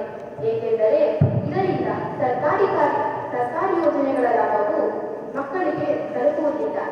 ಇದಕ್ಕೆ ನೀವು ಬಹಳ ಅತ್ಯುತ್ತಮ ಸಲಹೆಗಳನ್ನು ನೀಡಿದ್ದೀರಾ. ಇವುಗಳ ಜೊತೆಗೆ ನಾವು ನಿಯಮಿತ ಹಾಜರಾತಿ ಅಭಿಯಾನವನ್ನು ಸಹ ನಡೆಸಬಹುದು. ಇದರಲ್ಲಿ ನಾವು ಮನೆ ಮನೆಗೂ ಹೋಗಿ ಎಲ್ಲಾ ಪೋಷಕರೊಂದಿಗೆ ಈ ವಿಷಯವನ್ನು ಕುರಿತು ಚರ್ಚಿಸಬಹುದು. ಹೇಳಿ. ಮಾನ್ಯ ಸರ್ಪಂಚರೇ, ಶಾಲೆಯಲ್ಲಿ ಉತ್ತಮ ಶಿಕ್ಷಣ ನೀಡುತ್ತಾರೆ ಎಂಬುದು ಎಲ್ಲರಿಗೂ ತಿಳಿದಿದೆ. ಆದರೆ ಮಳೆಗಾಲದಲ್ಲಿ ಕೆಸರಿನ ರಸ್ತೆ ಮೂಲಕ ನಡೆದುಕೊಂಡು ಹೋಗಬೇಕಾಗುತ್ತದೆ. ಗ್ರಾಮದ ಬೀದಿ ರಸ್ತೆಗಳು ಸರಿಯಾಗಿಲ್ಲದ ಕಾರಣ ನಮ್ಮ ಮಕ್ಕಳು ಶಾಲೆಗೆ ಹೋಗಲು ಹಿಂಜರಿಸುತ್ತಾರೆ. ಮಾನ್ಯ ಸರ್ಪಂಚರೇ, ಶಾಲೆಗೆ ತಲುಪುವ ಮುಖ್ಯ ರಸ್ತೆಗಳು ಮತ್ತು ಮಾರ್ಗಗಳನ್ನು ಆದಷ್ಟು ಬೇಗ ಸರಿಪಡಿಸಬೇಕೆಂದು ತಮ್ಮಲ್ಲಿ ವಿನಂತಿಸಿಕೊಳ್ಳುತ್ತೇನೆ. ನೋಡಿ, ಈ ವರ್ಷದ ಯೋಜನೆಗಳಲ್ಲಿ ಕಾಂಕ್ರೀಟ್ ರಸ್ತೆ ಕೆಲಸಕ್ಕೆ ಬಜೆಟ್ ಮೀಸಲಿಲ್ಲ. ಆದರೆ ಇದು ಬಹಳ ಅವಶ್ಯಕವಾಗಿರುವುದರಿಂದ ನಾವು ಈ ವಿಷಯವನ್ನು ಕುರಿತು ಮೇಲಧಿಕಾರಿಗಳಿಗೆ ಒಂದು ಪತ್ರವನ್ನು ಬರೆಯುತ್ತೇವೆ. ಅವರು ಸಹಕಾರ ನೀಡಿದ ತಕ್ಷಣವೇ ನಾವು ಮುಂದಿನ ಕೆಲಸವನ್ನು ಕೈಗೊಳ್ಳುತ್ತೇವೆ. ಧನ್ಯವಾದ. ಶಿಕ್ಷಕ ಪ್ರತಿನಿಧಿಗೆ ಧನ್ಯವಾದಗಳು. ನಾನೀಗ ಅಂಗನವಾಡಿ ಕಾರ್ಯಕರ್ತೆಯನ್ನು ಆಹ್ವಾನಿಸುತ್ತೇನೆ. ಮಾನ್ಯ ಸರ್ಪಂಚರೇ, ಕೆಲವು ಚಿಕ್ಕ ಮಕ್ಕಳಿಗೆ ಇನ್ನೂ ಅಪೌಷ್ಟಿಕತೆ ಕಂಡುಬರುತ್ತದೆ. ಇದರ ಬಗ್ಗೆ ನನ್ನ ಸಲಹೆಗಳೇನೆಂದರೆ, ಪೋಷಣಾ ಪಾಕ್ಷಿಕವನ್ನು ಆಚರಿಸಬೇಕು. ರೋಗ ನಿರೋಧಕ ವ್ಯಾಕ್ಸಿನೇಷನ್ ಪಟ್ಟಿಯನ್ನು ತಕ್ಷಣವೇ ಅಪ್ಡೇಟ್ ಮಾಡಬೇಕು. ವಾರದಲ್ಲಿ 1 ದಿನ ಆದರೂ ಮೊಳಕೆ ಕಾಳುಗಳ ದಿನವನ್ನು ಆಚರಿಸಬೇಕು. ಅಂಗನವಾಡಿಯ ಸಹೋದರಿ ಕಾಳಜಿ ಸರಿಯಾಗಿದೆ. ಆದರೆ ಗ್ರಾಮದಲ್ಲಿ ಹಲವು ಕುಟುಂಬಗಳು ಕೂಲಿಗಾಗಿ ಹೊರಗೆಯೇ ಹೊರಡುತ್ತಾರೆ. ಅವರಿಗೆ ಪಾಷಾಣ ಪೌಷ್ಟಿಕ ಯಾವಾಗ ಪ್ರಾರಂಭವಾಯಿತು ಮತ್ತು ಮೊಳಕೆ ಕಾಳಿನ ಆಹಾರವನ್ನು ಏಕೆ ಮಾಡಬೇಕೆಂದು ತಿಳಿದಿರುವುದಿಲ್ಲ. ಮತ್ತು ಲಸಿಕೆ ನೀಡಲು ಗ್ರಾಮದಲ್ಲಿ ಡಂಗುರ ಸರಿಯಾಗಿ ಹಾಕುವುದಿಲ್ಲ. ಮಾನ್ಯ ಸರ್ಪಂಚರೇ, ಇದರ ಬಗ್ಗೆ ನನ್ನ ಸಲಹೆ ಏನೆಂದರೆ, ನನ್ನ ಕ್ಲಾಸಿಕ ಶಿಬಿರಿಗಳ ಮಾಹಿತಿಯನ್ನು 1 ದಿನ ಮುಂಚಿತವಾಗಿ ಪ್ರತಿ ಮನೆಗೂ ಚೀಟಿ ಅಥವಾ ವಾಟ್ಸ್ಆಪ್ ಗುಂಪಿನ ಮೂಲಕ ತಲುಪಬೇಕೆಂದು ಆಶಿಸುತ್ತೇನೆ. ನಾವು ಇದಕ್ಕೆ ಖಂಡಿತ ಸಹಕಾರ ನೀಡುತ್ತೇವೆ. ಆದರೆ ಇದರ ಪೂರ್ತಿ ಜವಾಬ್ದಾರಿ ನಿಮ್ಮದೇ ಆಗಿರುತ್ತದೆ. ಆದರೆ ಆಗಲಿ ಸರ್ಪಂಚರೇ. ಧನ್ಯವಾದಗಳು. ಅಂಗನವಾಡಿ ಕಾರ್ಯಕರ್ತೆಗೆ ಧನ್ಯವಾದಗಳು. ನಾನೀಗ ಆಶಾ ಕಾರ್ಯಕರ್ತೆಯನ್ನು ಆಹ್ವಾನಿಸುತ್ತೇನೆ. ಮಾನ್ಯ ಸರ್ಪಂಚರೇ, ಗ್ರಾಮದಲ್ಲಿ ಡೆಂಗ್ಯೂ ಮತ್ತು ವೈರಲ್ ಜ್ವರ ವೇಗವಾಗಿ ಹರಡುತ್ತಿದೆ. ನನ್ನ ಸಲಹೆಗಳು ಎಲ್ಲಿಯೂ ನೀರುಂಟನ್ನು ಖಚಿತಪಡಿಸಿದರು. ಪ್ರತಿ ಮನೆಯಲ್ಲಿ ಸೊಳ್ಳೆ ಹೊರತುಪಡಿಸುವ ಜವಾಬ್ದಾರಿ ತೆಗೆದುಕೊಳ್ಳಬೇಕು ಮತ್ತು ಡೆಂಗ್ಯೂ ಜವಾಬ್ದಾರಿಯನ್ನು ಹೊರತರಬೇಕು. ಅಧ್ಯಕ್ಷರೇ, ಮಾನ್ಯರೇ, ಜಾಗೃತಿ ಸರಿ, ಆದರೆ ನೆಲಮಟ್ಟದಲ್ಲಿ ಕೆಲಸ ಮಾಡಲು ನಮಗೆ ಕಷ್ಟವಾಗುತ್ತದೆ. ಆದ್ದರಿಂದ ತಕ್ಷಣದ ಸಹಾಯ ಬೇಕಿದೆ. ನಮ್ಮ ಕೆಲಸ ಸುಲಭವಾಗಲು ಮತ್ತು ಪರಿಣಾಮಕಾರವಾಗಲು ತಕ್ಷಣದ ಸಹಾಯ ಬೇಕಿದ್ದ ಕಾರಣ ನಿಮ್ಮ ಜಾಗೃತಿಯನ್ನು ವಿವರಿಸಿ. ಸರ್ಪಂಚರೇ, ನಾನು ಎಲ್ಲ ಮನೆಗಳಲ್ಲಿ ಕ್ಲೋರಿನ್ ಮಾತ್ರೆಗಳನ್ನು ಮತ್ತು ORS ಪ್ಯಾಕೆಟ್ಗಳನ್ನು ಖಚಿತಪಡಿಸುವ ಜವಾಬ್ದಾರಿ ತೆಗೆದುಕೊಳ್ಳುತ್ತೇನೆ. ಆದರೆ ಸೊಳ್ಳೆಗಳನ್ನು ನಾಶ ಮಾಡಲು ಪಂಚಾಯಿತಿ ತಕ್ಷಣವೇ ಫಾಗಿಂಗ್ ಯಂತ್ರದ ವ್ಯವಸ್ಥೆ ಮಾಡಬೇಕು. ಇದರ ಮೇಲೆ ತಕ್ಷಣವೇ ನಿರ್ಧಾರ ತೆಗೆದುಕೊಳ್ಳಬೇಕು. ಧನ್ಯವಾದಗಳು. ಇದು ಆರೋಗ್ಯದ ವಿಷಯ ಮತ್ತು ಇದರಲ್ಲಿ ವಿಳಂಬವನ್ನು ಸಹಿಸಲಾಗುವುದು. ನಾನು ತಕ್ಷಣವೇ ಸ್ವಚ್ಛತಾ ಕಾರ್ಯಕರ್ತರ ತಂಡವನ್ನು ಸಕ್ರಿಯಗೊಳಿಸುತ್ತೇನೆ. ಹಾಗೆಯೇ ಬ್ಲೀಚಿಂಗ್ ಪೌಡರ್, ಫಾಗಿಂಗ್ ಎಣ್ಣೆ ಮತ್ತು ಅಗತ್ಯ ಔಷಧಗಳನ್ನು ಖರೀದಿಸಲು ಪಂಚಾಯತ್ ನಿಧಿಯಿಂದ 15,000 ರೂಪಾಯಿಯನ್ನು ಮಂಜೂರು ಮಾಡಲಾಗುತ್ತದೆ. ಕಾರ್ಯದರ್ಶಿಯವರೇ ಮುಂದುವರೆಸಿ. ಕಾರ್ಯದರ್ಶಿಯವರೇ, ನೀವು ನಿಮ್ಮ ಕೆಲಸವನ್ನು ಸರಿಯಾಗಿ ಮಾಡುತ್ತಿದ್ದೀರಾ. ಆದರೆ ಫಾಗಿಂಗ್ ಪ್ರತಿ ಬಾರಿಯೂ ನಡೆಯುತ್ತಿದೆ. ಮೂಲ ಸಮಸ್ಯೆಯ ಬಗ್ಗೆ ಯಾರೂ ಮಾತನಾಡುತ್ತಿಲ್ಲ. ಹಾಗಾಗಿ ನನ್ನ ವಿನಂತಿ ಏನೆಂದರೆ, ಗ್ರಾಮದ ಕೇಂದ್ರದಲ್ಲಿರುವ ಹಲವು ಸಾರ್ವಜನಿಕನಲ್ಲಿಯೂ ಹಲವು ತಿಂಗಳುಗಳಿಂದ ಮುರಿದು ಅಲ್ಲಿ ನೀರು ಯಾವಾಗಲೂ ಸುರಿಯುತ್ತಿದೆ. ಆದ್ದರಿಂದ ಅಲ್ಲಿ ಯಾವಾಗಲೂ ನೀರು ನಿಂತಿರುತ್ತದೆ. ಮಕ್ಕಳು ಅದೇ ನೀರಿನಲ್ಲಿ ಆಡುತ್ತಾರೆ. ನಲ್ಲಿ ಸುರಿಯುವವರೆಗೂ ಮತ್ತು ಅಲ್ಲಿನ ಚರಂಡಿ ಸ್ವಚ್ಛವಾಗುವವರೆಗೂ ಜಲಾಮೃತ ಸಮಸ್ಯೆಯು ಕೊನೆಯಾಗುವುದಿಲ್ಲ. ಆದ್ದರಿಂದ ಕಾರ್ಯದರ್ಶಿಯವರೇ, ದಯವಿಟ್ಟು ಇದರ ಮೇಲೆ ಕ್ರಮವನ್ನು ಆದಷ್ಟು ಬೇಗ ತೆಗೆದುಕೊಳ್ಳಬೇಕೆಂದು ನಾನು ವಿನಂತಿಸಿಕೊಳ್ಳುತ್ತೇನೆ. ನಾವು ಕೂಡಲೇ ಇದರ ಬಗ್ಗೆ ಗಮನ ಹರಿಸುತ್ತೇವೆ. ಧನ್ಯವಾದಗಳು.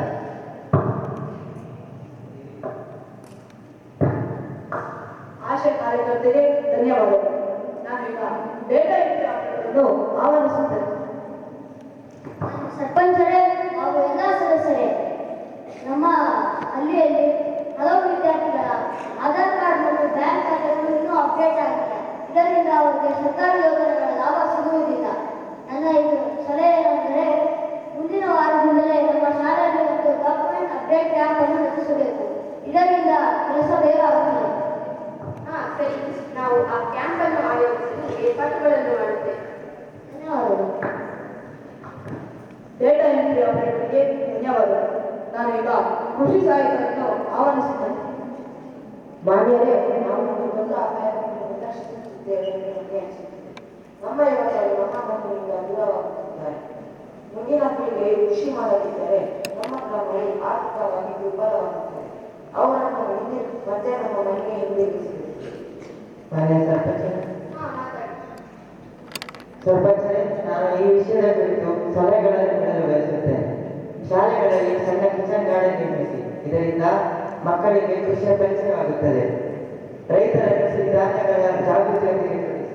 ಹಾಗೆಯೇ ಅವರಿಗೆ ಈ ಅನ್ನ ಅಭಿಯಾನದ ಬಗ್ಗೆಯೂ ಜ್ಞಾನವನ್ನು ನೀಡಿ. ಇದರಿಂದ ಅವರು ಕಡಿಮೆ ನೀರಿನಲ್ಲಿ ಹೆಚ್ಚು ಲಾಭವನ್ನು ಗಳಿಸಬಹುದು. ಯುವ ರೈತರಿಗೆ ಕೃಷಿ ವಿಜ್ಞಾನ ಕೇಂದ್ರಕ್ಕೆ ಭೇಟಿ ನೀಡುವುದು ಕಡ್ಡಾಯವಾಗಿದೆ. ಇದರಿಂದ ಅವರು ಕೃಷಿಯನ್ನು ವಿಜ್ಞಾನದ ರೂಪದಲ್ಲಿ ಮಾಡುತ್ತಾರೆ. ಧನ್ಯವಾದಗಳು. ನೀವು ಹೇಳಿರುವುದು ಸಂಪೂರ್ಣ ಕೃಷಿ ನಮ್ಮ ಗುರುತು. ಯುವಕರು ಕೃಷಿಯನ್ನು ಕೂಲಿ ಎಂದು ತಿಳಿಯದೆ ವ್ಯವಹಾರ ಎಂದು ತಿಳಿಯಬೇಕು. ಇದನ್ನು ಪ್ರೋತ್ಸಾಹಿಸಲು ಪಂಚಾಯತ್ ತಕ್ಷಣವೇ ಕಿಚನ್ ಗಾರ್ಡನ್ಗಾಗಿ ಬೇಕಾಗಿರುವ ಗೊಬ್ಬರ ಮತ್ತು ಅಗತ್ಯ ಉಪಕರಣಗಳನ್ನು ನೀಡುತ್ತದೆ. ಜೊತೆಗೆ ಸಿರಿಧಾನ್ಯಗಳ ಕೃಷಿ ಮಾಡುವ ರೈತರಿಗೆ 50% ಅನುದಾನದ ಮೇಲೆ ಸುಧಾರಿತ ಬೀಜಗಳನ್ನು ಒದಗಿಸುತ್ತದೆ ಎಂದು ನಾನು ಘೋಷಿಸುತ್ತೇನೆ. ಅಧ್ಯಕ್ಷರೇ, ಕಿಚನ್ ಗಾರ್ಡನ್ಗೆ ಭೇಟಿ ನೀಡುವುದು ಅದ್ಭುತವಾಗಿದೆ. ಆದರೆ ನಾವು ಸಣ್ಣ ರೈತರು ಮಾರುಕಟ್ಟೆಯ ಏರಿಳಿತಗಳಿಗೆ ಬಹಳ ಎದುರುತ್ತೇವೆ. ಆದ್ದರಿಂದ ನನ್ನ ವಿನಂತಿ ಏನೆಂದರೆ, ರೈತರು ಸಿರಿಧಾನ್ಯಗಳಂತಹ ಬೆಳೆಗಳನ್ನು ಬೆಳೆದಾಗ ಅದರ ಮಾರಾಟದ ಖಾತರಿಯನ್ನು ಯಾರು ವಹಿಸುತ್ತಾರೆ? ಪಂಚಾಯತ್ ಸಹಕಾರಿ ಸಮಿತಿಯ ಮೂಲಕ ಈ ಬೆಳೆಗಳನ್ನು ಸೂಕ್ತ ಬೆಲೆಗೆ ಖರೀದಿಸುವ ವ್ಯವಸ್ಥೆ ಮಾಡಬಹುದೇ? ಆದ್ದರಿಂದ ಯುವಕರು ಸಹ ಕೃಷಿಯನ್ನು ಲಾಭದಾಯಕ ವೃತ್ತಿಯನ್ನು ತಿಳಿಯುತ್ತಾರೆ. ನೋಡಿ, ಈ ಕೆಲಸದ ಮುಖ್ಯ ಜವಾಬ್ದಾರಿ ರೈತರದ್ದು. ಅವರು ಆ ಜವಾಬ್ದಾರಿಯನ್ನು ವಹಿಸಿದರೆ ನಾವು ಖಂಡಿತ ಸಹಕಾರ ನೀಡುತ್ತೇವೆ. ಧನ್ಯವಾದ. ಎಲ್ಲ ಸದಸ್ಯರಿಗೂ ಧನ್ಯವಾದಗಳು. ನಾವು ಸಮುದಾಯ ಮತ್ತು ಆಡಳಿತಾತ್ಮಕ ವಿಷಯಗಳ ಕುರಿತು ಚರ್ಚೆಯನ್ನು ಮುಗಿಸಿದ್ದೇವೆ. ನಾವು ಈಗ ಜೀವನೋಪಾಯ, ಸುರಕ್ಷತೆ ಮತ್ತು ಕೌಶಲ್ಯ ವಿಷಯಗಳ ಕುರಿತು ಚರ್ಚಿಸೋಣ. ನಾನು ಮೊದಲನೇದಾಗಿ NGO ಪ್ರತಿನಿಧಿಯನ್ನು ಆಹ್ವಾನಿಸುತ್ತೇನೆ. ಸರ್ಪಂಚರೇ ಹಾಗೂ ಮಾನ್ಯ ಸದಸ್ಯರೇ, ನಮ್ಮ ಗ್ರಾಮದ ಮಕ್ಕಳಲ್ಲಿ ಒಂದು ಸೈಬರ್ ಸುರಕ್ಷತೆ ಸಮಸ್ಯೆಯು ನನ್ನ ಗಮನಕ್ಕೆ ಬಂದಿದೆ. ಫ್ರೀ ರಿವಾರ್ಡ್, ಗೇಮ್ ಕಾಲ್ಸ್ ಹಾಗೂ ಫೇಕ್ ಲಿಂಕ್ಗಳನ್ನು ಕ್ಲಿಕ್ ಮಾಡುವ ಮೂಲಕ ಮಕ್ಕಳು ಹಣವನ್ನು ಕಳೆದುಕೊಳ್ಳುತ್ತಿದ್ದಾರೆ. OTP ಮತ್ತು ಪಿನ್ಗಳನ್ನು ಹಂಚಿಕೊಳ್ಳುವ ಮೂಲಕ ಮಕ್ಕಳು ಸೈಬರ್ ಸಮಸ್ಯೆಗೆ ಬಲಿಯಾಗುತ್ತಿದ್ದಾರೆ. ಇದರಿಂದ ಕುಟುಂಬಗಳಿಗೆ ಆರ್ಥಿಕ ನಷ್ಟವು ಹಾಗೂ ಮಕ್ಕಳಿಗೆ ಮನೋಭಾರವು ಉಂಟಾಗಿದೆ.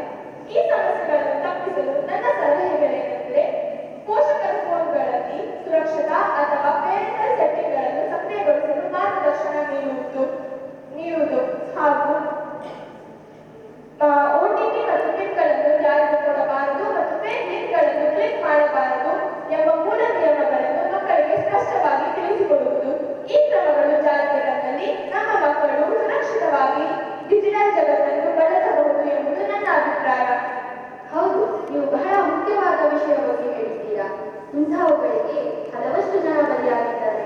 ಆದ ಕಾರಣ ನಾವು ನಿಮ್ಮ ಎಲ್ಲ ಅಂಶಗಳನ್ನು ಆದಷ್ಟು ಬೇಗ ಪೂರ್ಣಗೊಳಿಸಲು ಪ್ರಯತ್ನಿಸುತ್ತೇವೆ. ಧನ್ಯವಾದಗಳು. NGO ಪ್ರತಿನಿಧಿಗೆ ಧನ್ಯವಾದಗಳು. ನಾನೀಗ ಡಿಜಿಟಲ್ ಸುರಕ್ಷತಾಧಿಕಾರಿಯನ್ನು ಆಹ್ವಾನಿಸುತ್ತೇನೆ. ನಮಸ್ಕಾರ ಸದಸ್ಯರೇ. ನಮ್ಮ NGO ಸರಿ. ಬಹಳ ಜನರು ಫೇಕ್ ಲಿಂಕ್ ಮತ್ತು OTPಗೆ ಬಲಿಯಾಗುತ್ತಿದ್ದಾರೆ. ಫ್ರಾಡ್ ಕಾಲುಗಳನ್ನು ನಂಬಿ ಅವರ ಫೋಟೋ ಮತ್ತು ಡೇಟಾಗಳನ್ನು ಕೊಡುತ್ತಿದ್ದಾರೆ. ಇದರಿಂದ ಹಣ ಕಳೆದುಕೊಳ್ಳುವುದು ಮುಂತಾದ ಅಪರಾಧಗಳು ನಡೆಯುತ್ತಿದ್ದಾವೆ. ಇದರ ಮೇಲೆ ನನ್ನ ಅಭಿಪ್ರಾಯವೇನೆಂದರೆ, ಆನ್ಲೈನ್ ಬಗ್ಗೆ ತಿಳುವಳಿಕೆ ಇಲ್ಲದ ಕಾರಣವೇ ಈ ಸಮಸ್ಯೆಗಳು ಕಂಡುಬರುತ್ತಿದ್ದಾವೆ. ಆದ ಕಾರಣ ನಮ್ಮ ಗ್ರಾಮದಲ್ಲಿರುವ ಯುವಕರನ್ನೆಲ್ಲ ಜೊತೆಗೂಡಿ ನಾವು ಒಂದು ಸೈಬರ್ ಗಾರ್ಡಿಯನ್ ತಂಡವನ್ನು ರಚಿಸೋಣ. ಈ ತಂಡವು ತಿಂಗಳಿಗೊಮ್ಮೆ ಅಥವಾ 2 ವಾರಗಳಿಗೊಮ್ಮೆ ಆನ್ಲೈನ್ ಬಗ್ಗೆ ತಿಳುವಳಿಕೆ ನೀಡುವ ಕಾರ್ಯಕ್ರಮಗಳನ್ನು ಅನ್ವಯಿಸುತ್ತದೆ.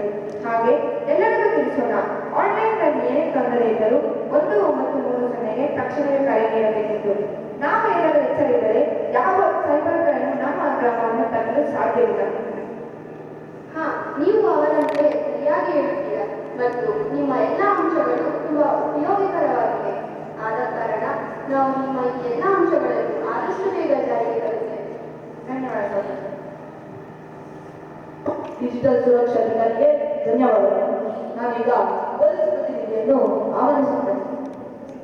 ಮಾನ್ಯ ಸರ್ಪಂಚರೇ ಹಾಗೂ ಎಲ್ಲ ಸದಸ್ಯರೇ, ಸೈಬರ್ ಮೋಸ ಮತ್ತು ಗೇಮಿಂಗ್ ಇದು ರಾಷ್ಟ್ರೀಯ ಸಮಸ್ಯೆಯಾಗಿದೆ. ಇದನ್ನು ನಾವು ಗಂಭೀರವಾಗಿ ತೆಗೆದುಕೊಳ್ಳುತ್ತೇವೆ. ಮುಂದಿನ ತಿಂಗಳು ಪೊಲೀಸರುಗಳ NGO ಮತ್ತು ಡಿಜಿಟಲ್ ಭದ್ರತಾ ಅಧಿಕಾರಿಗಳೊಂದಿಗೆ ಸೇರಿ ಸೈಬರ್ ಜಾಗೃತಿಯನ್ನು ಆಯೋಜಿಸುತ್ತೇವೆ. ಮಕ್ಕಳ ಮೊಬೈಲ್ ಬಳಕೆಯ ಮೇಲೆ ಪಾಲಕರು ನಿಗಾ ವಹಿಸುವುದು ಅಗತ್ಯವೆಂದು ನಾವು ಅವರಿಗೆ ತಿಳಿಸುತ್ತೇವೆ. ನಮಗೆ ಇದಕ್ಕೆ ಒಪ್ಪಿಗೆ ಇದೆ. ಪೊಲೀಸ್ ಪ್ರತಿನಿಧಿಗೆ ಧನ್ಯವಾದಗಳು. ನಾನೀಗ SHG ಸದಸ್ಯರನ್ನು ಆಹ್ವಾನಿಸುತ್ತೇನೆ. ಮಾನ್ಯ ಸರ್ಪಂಚರೇ, ನಮ್ಮ ಉದ್ದೇಶ ಮಕ್ಕಳಿಗೆ ಪೌಷ್ಟಿಕ ಆಹಾರ ನೀಡುವುದು. ಆದರೆ ಕೆಲವೊಮ್ಮೆ ಸಾಂಬಾರು ತುಂಬಾ ತೆಳುವಾಗಿರುತ್ತದೆ ಮತ್ತು ತರಕಾರಿ ಕಡಿಮೆಯಾಗುತ್ತದೆ. ಇದು ನೇರವಾಗಿ ಮಕ್ಕಳ ಬೆಳವಣಿಗೆಗೆ ಸಂಬಂಧಪಟ್ಟಿರುವುದು. ನಾವು ಗುಣಮಟ್ಟವನ್ನು ಸುಧಾರಿಸಬೇಕು. ಇದಕ್ಕೆ ಸಲಹೆಗಳು. 1ನೇ ಸಲಹೆ, ಒಂದು ಗುಣಮಟ್ಟ ಪರಿಶೀಲನಾ ಚೆಕ್ ರಿಜಿಸ್ಟರ್ ಇರಬೇಕು. ಅದರ ಮೇಲೆ ಪ್ರತಿದಿನ ಇಲ್ಲದಿದ್ದರೆ ವಾರಕ್ಕೊಮ್ಮೆ ಸರ್ಪಂಚರು, ಕಾರ್ಯದರ್ಶಕರು ಮತ್ತು ಮುಖ್ಯ ಶಿಕ್ಷಕರು ಸಹಿ ಮಾಡಬೇಕು. 2ನೇ ಸಲಹೆ, ಮೆನು ಚಾರ್ಟ್ ಅನ್ನು ಶಾಲೆಯ ನೋಟಿಸ್ ಬೋರ್ಡ್ನಲ್ಲಿ ಊಟದ ರುಚಿ ನೋಡಿ ಪ್ರತಿದಿನ ನವೀಕರಿಸಬೇಕು. ನಿಮ್ಮ ಚಿಂತೆ ನ್ಯಾಯಸಮ್ಮತ. ಮಕ್ಕಳ ಆಹಾರದ ಗುಣಮಟ್ಟದಲ್ಲಿ ಯಾವುದೇ ತಾಂಡವವನ್ನು ನೆರವೇರಿಸಲು ಸಾಧ್ಯವಿಲ್ಲ. ನಾನು ತಕ್ಷಣವೇ ಉತ್ತಮ ಗುಣಮಟ್ಟದ ಫುಡ್ ಕ್ವಾಲಿಟಿ ಅನ್ನು ಒದಗಿಸುತ್ತೇನೆ. ಮತ್ತೆ ಮುಂದಿನ 1 ವಾರ ಸ್ವತಃ ನಾನೇ ಊಟದ ರುಚಿ ನೋಡಿ ಸಹಿ ಮಾಡುತ್ತೇನೆ. ಧನ್ಯವಾದ.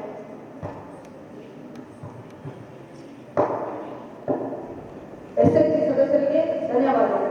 ನಾನೀಗ ಜೀವನೋಪಾಯ SHG ಸದಸ್ಯರನ್ನು ಆಹ್ವಾನಿಸುತ್ತೇನೆ. ಎಲ್ಲರಿಗೂ ನಮಸ್ಕಾರ.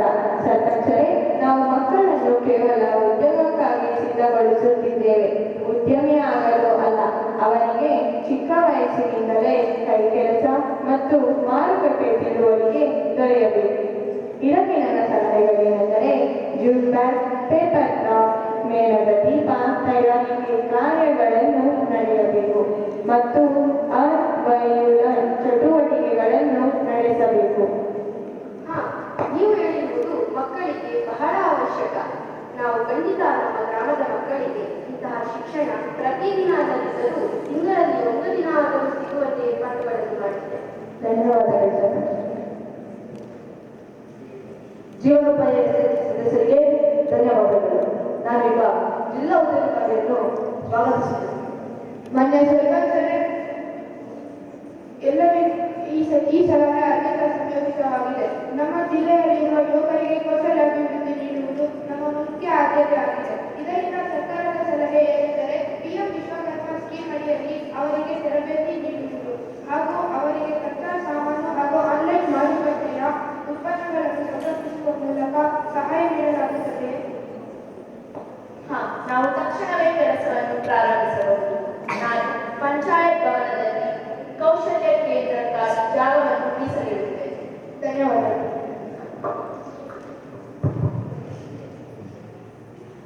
ಜಿಲ್ಲಾ ಉದ್ಯೋಗಾಧಿಕಾರಿಗೆ ಧನ್ಯವಾದಗಳು. ನಾನೀಗ ರೈತರ ಪ್ರತಿನಿಧಿಯನ್ನು ಆಹ್ವಾನಿಸುತ್ತೇನೆ. ಸರ್ಪಂಚರೇ ನಮಸ್ಕಾರ. ನಮ್ಮ ಗ್ರಾಮದಲ್ಲಿ ಕಷ್ಟ ಏನೆಂದರೆ ಹೊಲಕ್ಕೆ ಸರಿಯಾಗಿ ನೀರು ಬರಲ್ಲ. ನೀರು ಸಿಗದ ಕಾರಣ ಬೆಳೆ ಒಣಗಿ ಹೋಗುತ್ತದೆ. ಇದು ರೈತರಿಗೆ ಜಾಸ್ತಿ ನೋವು. ನಮಗೆ ಒಂದು ದಿನ ನೀರು ಬರೋ ಟೈಮ್ ಅಂತ ಹೇಳಿ ಎಲ್ಲ ರೈತರಿಗೂ ಮುಂಚೆ ತಿಳಿಸೋ ವ್ಯವಸ್ಥೆ ಮಾಡಿ ನೋಡಿ.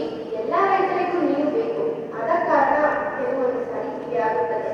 ನಾವು ಈ ಸಾರಿ ಸ್ಪಷ್ಟವಾಗಿ ಯಾವ ದಿನ ಯಾವ ಕಡೆ ನೀರು ಬಿಡಬೇಕೆಂಬುದನ್ನು ಒಂದು ಪಟ್ಟಿ ಮಾಡುತ್ತೇವೆ. ಆ ಪಟ್ಟಿಯನ್ನು ಎಲ್ಲ ರೈತರಿಗೂ ಸಲ್ಲಿಸಿ ಆ ಪಟ್ಟಿಯಂತೆ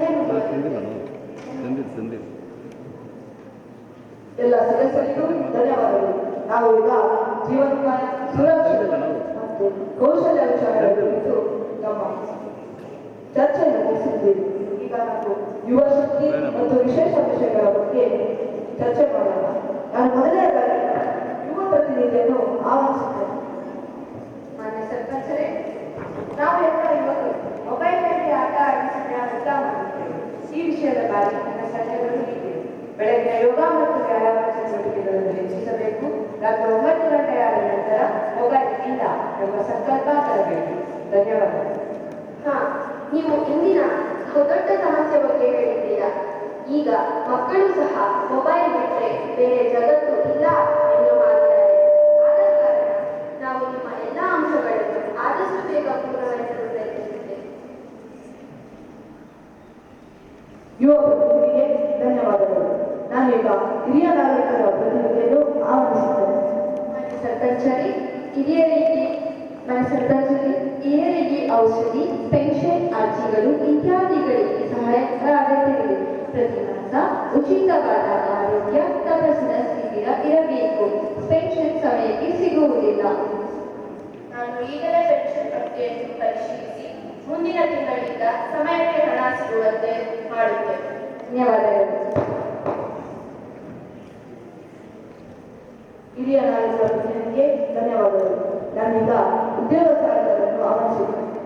ಮಾನ್ಯ ಸರ್ಪಂಚರೇ, ಮೊದಲೆಲ್ಲ ನಾನು ನಿಮ್ಮ ಗಮನಕ್ಕೆ ತರುವುದೇನೆಂದರೆ, ಎಷ್ಟೋ ಜನ ಯುವಕರಿಗೆ ಕೌಶಲ್ಯ ಇಲ್ಲದೆ ಉದ್ಯೋಗ ಸಿಗುತ್ತಿಲ್ಲ.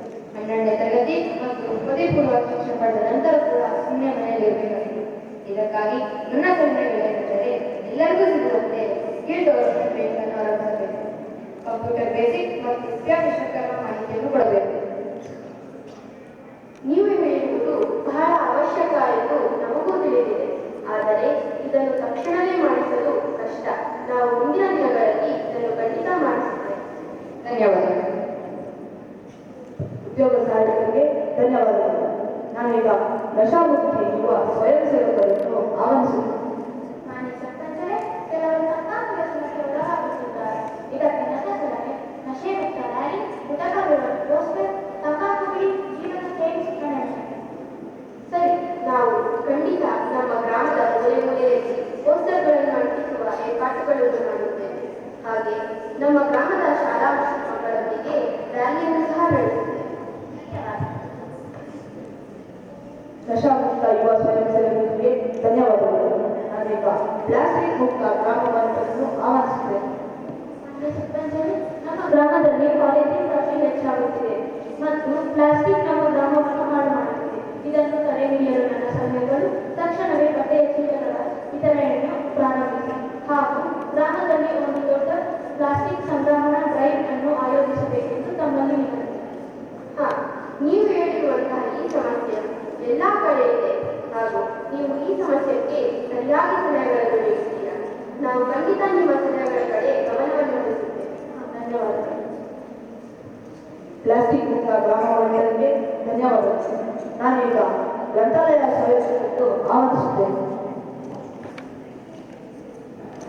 ಮಾನ್ಯ ಸರ್ಪಂಚರೇ, ಮೊಬೈಲ್ ಫೋನ್ ಬಳಸುವ ಯುವಕರು ಪುಸ್ತಕಗಳನ್ನು ಓದುವುದು ನಿಲ್ಲಿಸುತ್ತಿದ್ದಾರೆ. ಇದು ಅವರ ಜ್ಞಾನ ಮಟ್ಟವನ್ನು ಕಡಿಮೆ ಮಾಡುತ್ತದೆ ಎಂದು ಉಂಟಾಗುತ್ತದೆ.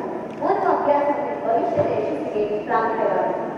ಈ ಕುರಿತು ನನ್ನ ಸಲಹೆಗಳು: ಪ್ರತಿದಿನ 15 ನಿಮಿಷಗಳ ಓದುವ ಸಮಯವು ಕಡ್ಡಾಯವಾಗಿರಬೇಕು. ಇದು ಶಾಲೆ ಅಥವಾ ಮನೆಯಲ್ಲಿ ವಿದ್ಯಾರ್ಥಿಗಳ ನಡುವೆ ಪುಸ್ತಕ ಹಂಚಿಕೆ ಕ್ಲಬ್ಗಳನ್ನು ರಚಿಸಬೇಕು. ಮಕ್ಕಳಲ್ಲಿ ಸೃಜನಾತ್ಮಕ ಬರವಣಿಗೆ ಹಾಗೂ ಮಾತನಾಡುವ ಕೌಶಲ್ಯಗಳನ್ನು ಅಭಿವೃದ್ಧಿಪಡಿಸಲು ಮಾನಸಿಕ ಕಥಾ ಸ್ಪರ್ಧೆಗಳನ್ನು ಪ್ರಾರಂಭಿಸಬೇಕು. ಧನ್ಯವಾದ. ಇದು ಪ್ರಮುಖ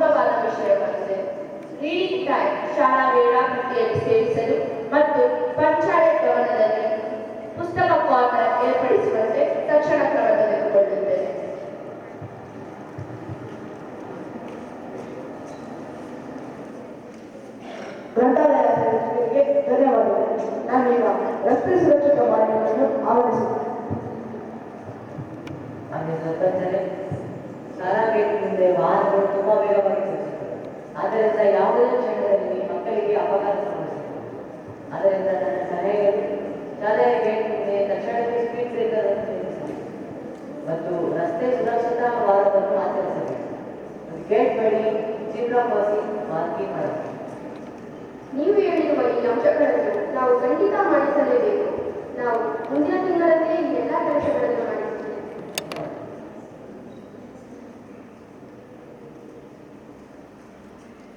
ಈಗ ನಿಮ್ಮೆಲ್ಲರ ಪ್ರಶ್ನೆಗಳಿಗೆ ಮತ್ತು ಸಮಸ್ಯೆಗಳಿಗೆ ಅವಕಾಶ ನೀಡಲಾಗಿದೆ. ದಯವಿಟ್ಟು ಒಬ್ಬೊಬ್ಬರಾಗಿ ಹೇಳಿ. ಅಧ್ಯಕ್ಷ, ಮಾತಾಡಿ. ಮಾನ್ಯ ಸರ್ಪಂಚರೇ, ನಮ್ಮ ಬೀದಿಗೆ ನೀರು 3 ದಿನಕ್ಕೊಮ್ಮೆ ಮಾತ್ರ ಬರುತ್ತಿದೆ. ಪೈಪ್ನಲ್ಲಿ ಒತ್ತಡವು ಕಡಿಮೆ ಇದೆ. ಪೈಪ್ಲೈನ್ ತಪಾಸಣೆಗೆ ನಮ್ಮ ತಂಡ ನಾಳೆ ಬರುತ್ತದೆ. ಒತ್ತಡ ಕಡಿಮೆಗೆ ಕಾರ್ಯವನ್ನು ತಕ್ಷಣವೇ ಕ್ರಮ ಕೈಗೊಳ್ಳುತ್ತೇವೆ. ಧನ್ಯವಾದಗಳು. ಅಧ್ಯಕ್ಷರೇ, ಹೇಳಿ. ಮಾನ್ಯ ಸರ್ಪಂಚರೇ, ನಮ್ಮ 2ನೇ ವಾರ್ಡಿನಲ್ಲಿ 3 ಸ್ಟ್ರೀಟ್ ಲೈಟ್ಗಳು ಹಾಳಾಗಿವೆ. ಈ ಕಾರಣದಿಂದ ರಾತ್ರಿ ಜನರು ಹೋಗಿ ಬರಲು ಕಷ್ಟ ಆಗುವ ಅಪಾಯಕಾರಿಯಾಗಿದೆ. ನಾವು ಹಿಂದೆ ಎಲೆಕ್ಟ್ರಿಷಿಯನ್ಗೆ ನೋಟಿಸ್ ಕೊಡುತ್ತೇವೆ. ಅವರು ನಾಳೆ ಬೆಳಗ್ಗೆ ಬಂದು ಎಲ್ಲ ಲೈಟ್ಗಳನ್ನು ಪರಿಶೀಲಿಸಿ ರಿಪೇರಿ ಮಾಡುತ್ತಾರೆ. ಧನ್ಯವಾದಗಳು. ಅಧ್ಯಕ್ಷರೇ, ಹೇಳಿ. ನಮ್ಮ ಊರಿನ ನೀರಿನಲ್ಲಿ ಕಸವನ್ನು ಹಾಕಿದ್ದಾರೆ. ಇದರಿಂದ ಮಕ್ಕಳು ಹೋಗಲು ಅಭ್ಯಾಸ ಮಾಡಲು ಜಾಗೃತಿ. ಕಸದ ಸುರಿ ಮಾಡುವವರ ಮೇಲೆ ತಕ್ಷಣವೇ ಎಚ್ಚರಿಕೆ ನೀಡಲಾಗುವುದು. ಹಾಗೆ ನಾಳೆ ಸ್ವಚ್ಛತಾ ತಂಡ ಕ್ರೀಡಾಂಗಣವನ್ನು ಸಂಪೂರ್ಣವಾಗಿ ಮುಚ್ಚಿ ಕಾರ್ಯ ಮಾಡುತ್ತದೆ. ಧನ್ಯವಾದ.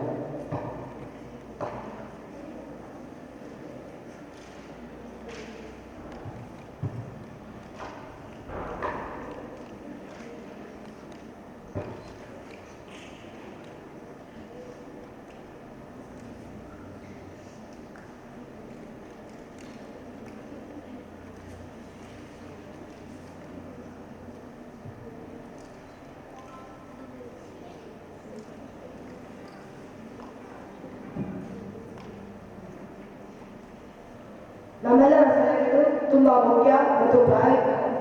ಇಂದಿನ ಯುವ ವ್ಯವಸ್ಥೆ ನಮ್ಮಲ್ಲಿ ಸಮಸ್ಯೆಗಳನ್ನು ಪರಿಹರಿಸುವ ಶಕ್ತಿ ಇದೆ ಎಂದು ಸಾಬೀತು ಮಾಡಿದೆ. ನಾವು ಈ ಎಲ್ಲ ಅಂಶಗಳ ಆದ್ಯತೆ ಆಧಾರದ ಮೇಲೆ ಶಾಲಾ ನಿರ್ಮಾಣ ಸಮಿತಿ ಮತ್ತು ಗ್ರಾಮ ಪಂಚಾಯತ್ಗೆ ತಿಳಿಸುತ್ತೇವೆ. ನಾವೆಲ್ಲರೂ ಇಲ್ಲಿ ಸಂಕಲ್ಪ ತೆಗೆದುಕೊಳ್ಳೋಣ. ನಾವೆಲ್ಲರೂ ನಮ್ಮ ಶಾಲೆ ಮತ್ತು ಗ್ರಾಮದಲ್ಲಿ ಸ್ವಚ್ಛತೆ ತರುತ್ತೇವೆ. ನಾವು ವ್ಯಾಸಂಗ ಮುಕ್ತ ಅಭಿಯಾನವು ಯಶಸ್ವಿಗೊಳಿಸುತ್ತೇವೆ. ನಾವು ಸೈಬರ್ ಸುರಕ್ಷತೆ ಬಗ್ಗೆ ಜಾಗೃತರಾಗುತ್ತೇವೆ.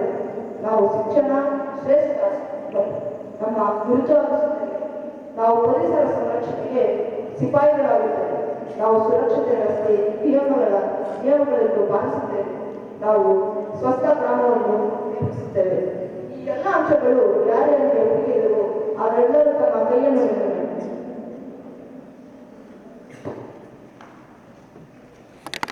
ಎಲ್ಲ ಜನರಿಗೆ ಈ ಎಲ್ಲ ಅಂಶಗಳನ್ನು ಕುರಿತು ಒಪ್ಪಿಗೆ ಇರುವ ಕಾರಣ ನಾವು ಈ ಎಲ್ಲ ಅಂಶಗಳನ್ನು ಜಾರಿಗೆ ತರುತ್ತೇವೆ.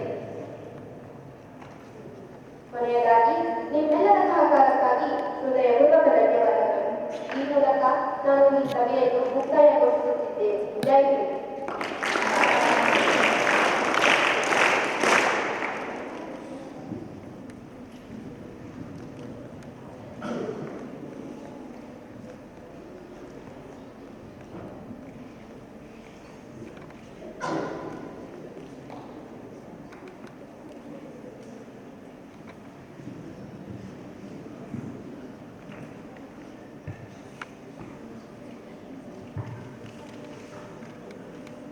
ಇಂದಿನ ಕಾರ್ಯಕ್ರಮವನ್ನು ಅತ್ಯಂತ ಜೀವಂತ ಪರಿಣಾಮಕಾರಿಯಾಗಿ ಪ್ರದರ್ಶಿಸಿದ ನಾಟಕ ತಂಡದ ಪ್ರತಿಯೊಬ್ಬ ವಿದ್ಯಾರ್ಥಿಗೂ ನಮ್ಮ ಹೃತ್ಪೂರ್ವಕವಾದ ಅಭಿನಂದನೆ ಹಾಗೂ ಧನ್ಯವಾದಗಳು.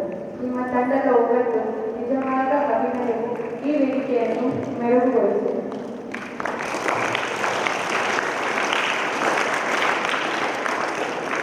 ಇದೀಗ ನಮ್ಮ ಕಾರ್ಯಕ್ರಮದ ಮುಖ್ಯ ಅತಿಥಿಗಳಾದ ಶ್ರೀ ಚೌಡೇಶ್ವರಿ ಅವರನ್ನು ಆಹ್ವಾನಿಸಿ ತಮ್ಮ ಅಮೂಲ್ಯ ಆಶೀರ್ವಚನವನ್ನು ನಮ್ಮೊಂದಿಗೆ ಹಂಚಿಕೊಳ್ಳುವಂತೆ ವಿನಂತಿಸುತ್ತೇವೆ.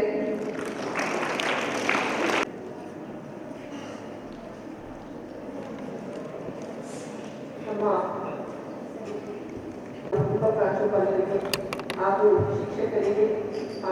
ವಿದ್ಯಾರ್ಥಿನಿಯರಿಗೆ ಹಾಗೂ ಈ ಒಂದು ಗ್ರಾಮ ಸಭೆಯ ನಾಟಕ ಅಥವಾ ಇದನ್ನು ಪ್ರದರ್ಶಿಸಿದ ಎಲ್ಲ ಮಕ್ಕಳಿಗೂ ನನ್ನ ನಮಸ್ಕಾರಗಳು. ಇಷ್ಟೊತ್ತು ಇದು ಮಕ್ಕಳ ಗ್ರಾಮ ಸಭೆಯ ಒಂದು ನಾಟಕ ಅಥವಾ ಒಂದು ಅಣಕು ಪ್ರದರ್ಶನ ತರ ಇರಲಿಲ್ಲ. ಈ ತರ ಒಂದು ವೇದಿಕೆ ಪ್ರತಿ ಗ್ರಾಮ ಪಂಚಾಯಿತಿಗಳಲ್ಲಿ, ತಾಲೂಕು ಪಂಚಾಯಿತಿಗಳಲ್ಲಿ, ಜಿಲ್ಲಾ ಪಂಚಾಯಿತಿಗಳಲ್ಲಿ ಇಷ್ಟು ಅರ್ಥಗರ್ಭಿತವಾಗಿ, ಇಷ್ಟು ಏನಂತಾರೆ ಸುಶಿಕ್ಷಿತವಾಗಿ ನಡೆದರೆ ನಮ್ಮ ದೇಶ ಇನ್ನೂ ತುಂಬಾ ಮೇಲೆ ಬರುತ್ತದೆ. ಯಾಕಂದ್ರೆ ನಾನು ಒಂದು ಜಿಲ್ಲಾ ಪಂಚಾಯಿತಿಯ ಅಧ್ಯಕ್ಷರಾಗಿ ಕೆಲಸ ಮಾಡಿದ್ದೇನೆ. ಇಲ್ಲಿ ನನಗೆ ಮುಖ್ಯವಾಗಿ ಕಾಣಿಸುತ್ತಿದ್ದೇನೆಂತಂದ್ರೆ, ನಾನು ಜಿಲ್ಲಾ ಪಂಚಾಯಿತಿ ಅಧ್ಯಕ್ಷರಾಗಿದ್ದು 2012-13ರಲ್ಲಿ, ಜಿಲ್ಲಾ ಪಂಚಾಯಿತಿ ಮೆಂಬರ್ ಆಗಿದ್ದು 2009ರಿಂದ. ಅಲ್ಲಿ ನಮಗೆ ಮುಖ್ಯವಾಗಿ ಡಿಸ್ಟ್ರಾಕ್ಷನ್ ಇದ್ದಿದ್ದಂತಂದ್ರೆ ಮೊಬೈಲ್ಸ್. ಎಲ್ಲ ಒಂದು ಏನು ಸದಸ್ಯರಿದ್ರು ಅವರೆಲ್ಲ ಮೊಬೈಲ್ ಇತ್ತು. ಸೊ ಹಾಗಾಗಿ ಇಷ್ಟೊಂದು ಚೆನ್ನಾಗಿ ಯಾರನ್ನು ತಮ್ಮ ಸಮಸ್ಯೆಗಳನ್ನು ಹೇಳ್ತಾ ಇರಲಿಲ್ಲ. ಇಲ್ಲ ಕಾರ್ಯಾಂಗವಾಗಿ ಏನೀಗ ನೀವು ಶಿಕ್ಷಣ ಇಲಾಖೆ, ಆರೋಗ್ಯ ಇಲಾಖೆ ಇರ್ಬೋದು, ಇವರು ಇಷ್ಟು ಚೆನ್ನಾಗಿ ಆನ್ಸರ್ ಮಾಡ್ತಿರ್ಲಿಲ್ಲ. ಮತ್ತೆ ಈಗ ನಮಗೆಲ್ಲರೂ ಶೌಚಾಲಯ ಬಳಸಬೇಕಾಗೋಯ್ತು, ಈ ಮಕ್ಕಳಿಗೆಲ್ಲ ಬಂತು. ಆದ್ರೆ ಈ ಮಕ್ಕಳು ಒಂದು ದೇಶವನ್ನು ಅಥವಾ ಒಂದು ಗ್ರಾಮ ಪಂಚಾಯತಿಯನ್ನು, ಒಂದು ಸರ್ಕಾರವನ್ನು ಇದು ನಡೆಸ್ತಿರೋರು ಎಷ್ಟು ಚೆನ್ನಾಗಿ ಇವರು ತಯಾರು ಮಾಡಿದ್ದಾರೆ. ಇವರು ಮಾತಾಡಿದಂತ ಕನ್ನಡ ಇರ್ಬೋದು, ಇವರು ಮಾತಾಡಿದಂತ ಚರ್ಚಿಸಿದಂತ ವಿಷಯಗಳಿರ್ಬೋದು, ಇದನ್ನೇ ಇವತ್ತು ಯಾರು ಟ್ರೈನ್ ಮಾಡಿದಾರೋ ನಿಜವಾಗ್ಲೂ ಅವ್ರಿಗೊಂದು ನನಗೆ ಅವ್ರಿಗೊಂದು ಧನ್ಯವಾದಗಳು ಮತ್ತು ಅವ್ರಿಗೊಂದು ಪ್ರಶಂಸೆಗಳು ಕೊಡ್ತೀನಿ.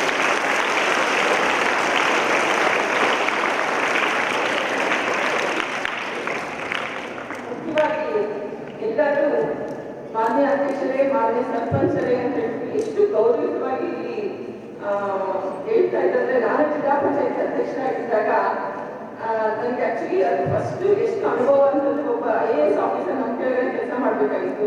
ನಾನು ಒಬ್ಬ ಗೃಹಿಣಿ ಆಗಿದ್ದು, ಜಿಲ್ಲಾ ಪಂಚಾಯತಿ ಮೆಂಬರ್ ಆದೆ. ಅಂದ್ರೆ ನನಗೆ ಇದ್ರ ಬಗ್ಗೆ ಒಂದು ಅರಿವಿತ್ತು. 2ನೇ ಬಾರಿ ನಾನು ಅಧ್ಯಕ್ಷರಾಗಿದ್ದು. ಫಸ್ಟ್ ಸರಿ ವೇದಿಕೆ ಈ ತರ ಹತ್ತಿದಾಗ ಈ ಸಭೆ ನಮಗೆ ನಿಂತ್ಕೊಂಡು ಒಂದು ನಮಸ್ಕಾರ ಹೇಳುತ್ತೆ, ಎಲ್ಲರೂ ನಮಗೆ ಗೌರವ ಸೂಚಿಸ್ತಾರೆ. ಆ ಮಟ್ಟಕ್ಕೆ ನನ್ನನ್ನ ಜನ ಕರ್ಕೊಂಡು ಹೋದಲ್ವಾ, ಆ ಕರ್ಕೊಂಡೋಗಿದ್ದ ಜನಕ್ಕೆ ನಾನು ನನ್ನ ಕೈಲಾದೊಂದು 10 ತಿಂಗಳು ನನ್ನೊಂದು ಅಧ್ಯಕ್ಷ ಸ್ಥಾನ ಇತ್ತು.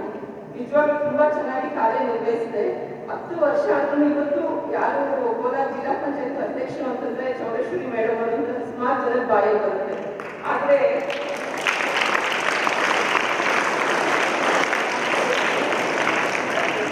ಈ ಮಕ್ಕಳು ಪ್ರದರ್ಶನ ಮಾಡೋದಲ್ವಾ, ಈ ಮಕ್ಕಳು ನಿರಂತರವಾಗಿ ಮಾತಾಡಿದಾರ, ಈ ಅಧ್ಯಕ್ಷರು, ಈ ಕಾರ್ಯದರ್ಶಿ, ಈ PDO ಮಾಡೋದ್ರಲ್ಲಿ 10% ಮಾಡಿಲ್ಲ ಅಂತ ಒಂಥರ ಅನಿಸ್ತಿದೆ. ಆ ರೀತಿ ನೀವು ಗ್ರಾಮ ಸಭೆ ನಡೆಸಿದ್ದೀರಾ.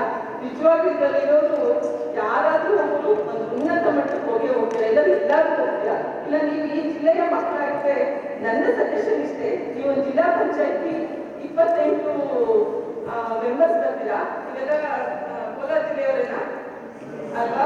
ನಂದು ಒಂದು ಸಜೆಷನ್, ನೀವೊಂದು ಟೀಮ್ ಮಾಡ್ಕೊಳ್ರಿ. 9th ಸ್ಟ್ಯಾಂಡರ್ಡ್ ಒಂದು ಟೀಮ್ ಮಾಡ್ಕೊಳ್ರಿ. ಇವಾಗ ಒಂದು 10 ವರ್ಷಕ್ಕೆ ನೀವು ಜಿಲ್ಲಾ ಪಂಚಾಯತಿ ಸ್ಥಾನ ಸ್ಪರ್ಧೆ ಮಾಡಿ. ನೀವು ಯಾರೇ ಆಗ್ಬೋದು, ನೀವು ಡಾಕ್ಟರ್ ಆಗ್ಬೋದು, ನೀನು ಇಂಜಿನಿಯರ್ ಆಗ್ಬೋದು, ಏನೇ ಆಗ್ಬೋದು, ನಿಮ್ದೊಂದು ಗ್ರೂಪ್ ಮಾಡ್ಕೊಳ್ಳಿ, ಒಂದು ವಾಟ್ಸಪ್ ಗ್ರೂಪ್ ಮಾಡ್ಕೊಳ್ಳಿ. ನನ್ನ ಸಜೆಷನ್ ಇಷ್ಟೇ ಹೇಳೋದು, ಎಲ್ಲರೂ ಡಾಕ್ಟರ್ ಆಗ್ಬೇಕು, ಇಂಜಿನಿಯರ್ ಆಗ್ಬೇಕು, ಇಲ್ಲ ಏನೋ ಒಂದು ಆಗ್ಬೇಕು ಅಂತ ಯೋಚನೆ ಮಾಡ್ತಾರೆ, ಶಿಕ್ಷಕರಾಗಬೇಕು, IAS ಆಫೀಸರ್ ಆಗ್ಬೇಕು ಅಂತ ಹೇಳ್ತಾರೆ. ನಿಮ್ಮ ಒಂದು ಇದರಲ್ಲಿ ಜರ್ನಿಯಲ್ಲಿ ಒಂದು 20 years 25 years ಆದ್ಮೇಲೆ ಒಂದು ಜಿಲ್ಲಾ ಪಂಚಾಯತಿ ಅಧ್ಯಕ್ಷ ಆಗ್ಬೇಕು, ನಾನು ಜಿಲ್ಲಾ ಪಂಚಾಯತಿ ಮೆಂಬರ್ ಆಗ್ಬೇಕು ಅಂತ ಅಂದ್ಕೊಳ್ಳಿ. ನಿಮ್ ಕೆರಿಯರ್ ಆಗಲಿಲ್ಲ, ಇವಾಗ ಆಗ್ಬೇಕಂದ್ರೆ ಆಗಿ ಒಂದೇ ಟೀಮ್ ಮಾಡ್ಕೊಂಡು ಒಂದು ನಮ್ಮ ಕೋಲಾರ ಜಿಲ್ಲೆನ ಮಾದರಿ ಮಾಡ್ಬೇಕು. ಇದು ನಂದು ಒಂದು ಇದು ಎಷ್ಟು ಚೆನ್ನಾಗಿದೆ ಅಂತಂದ್ರೆ, ಇವತ್ತು ನಾವು ಇದು ಈ ಗ್ರಾಮ ಪಂಚಾಯತಿ ಸಭೆ ನಾನು 5 ವರ್ಷದ ಸುಮಾರು ಮಕ್ಕಳು ನೋಡಿದೆ. ಅದು ಅವ್ರು ನನ್ನ ಮೆಂಬರ್ ಆಗಿದೆ. ಇಷ್ಟು ಹೊತ್ತು ಕುತ್ಕೊಂಡು ಇಷ್ಟು ಚೆನ್ನಾಗಿ ಅಂತೇಳಿ ನೋಡಕ್ಕಾಗಲಿಲ್ಲ. ಇಷ್ಟು ಚೆನ್ನಾಗಿ ನಾನು ನ್ಯಾಯ ಒದಗಿಸಿ ನಾನು ಒಂದು ನೋವನ್ನು ನೀವು ನಮಗೆ ಕೊಡ್ತೀವಿ. ಮತ್ತೆ ಮುಂದಿನ ನನ್ನ ಒಂದು ಏನಂತಾರೆ, ನಾನು ಏನ್ ಮಾಡ್ಬೇಕಾಗಿದೆ, ನನ್ನ ಒಂದು ಇದು ಏನು ಅಂತ ನೀವು ತೋರಿಸ್ಕೊಟ್ಟಿದ್ದೀರ. ನಿಜವಾಗ್ಲೂ ನಾನು ಏನ್ ಕೆಲಸ ಮಾಡ್ಬೇಕು, ನಾನು ಯಾಕೆ ಮಲಗಿದ್ದೀನಿ, ನಾನು ಯಾಕೆ ಕೆಲಸ ಮಾಡ್ತಾ ಇಲ್ಲ, ನನ್ನ ಬಡತೆ ಬರ್ತಿದ್ದೀರ ಮಕ್ಕಳ. ನೀವು ಅಷ್ಟು ಚೆನ್ನಾಗಿದೆ. ನಿಮ್ಮನ್ನ ಇದು ಮಾಡಿದಂತ ಗೈಡ್ ಮಾಡಿದಂತಹ ಯಾರು ಗೈಡ್ ಮಾಡಿರೋ ಮಕ್ಕಳಿಗೆ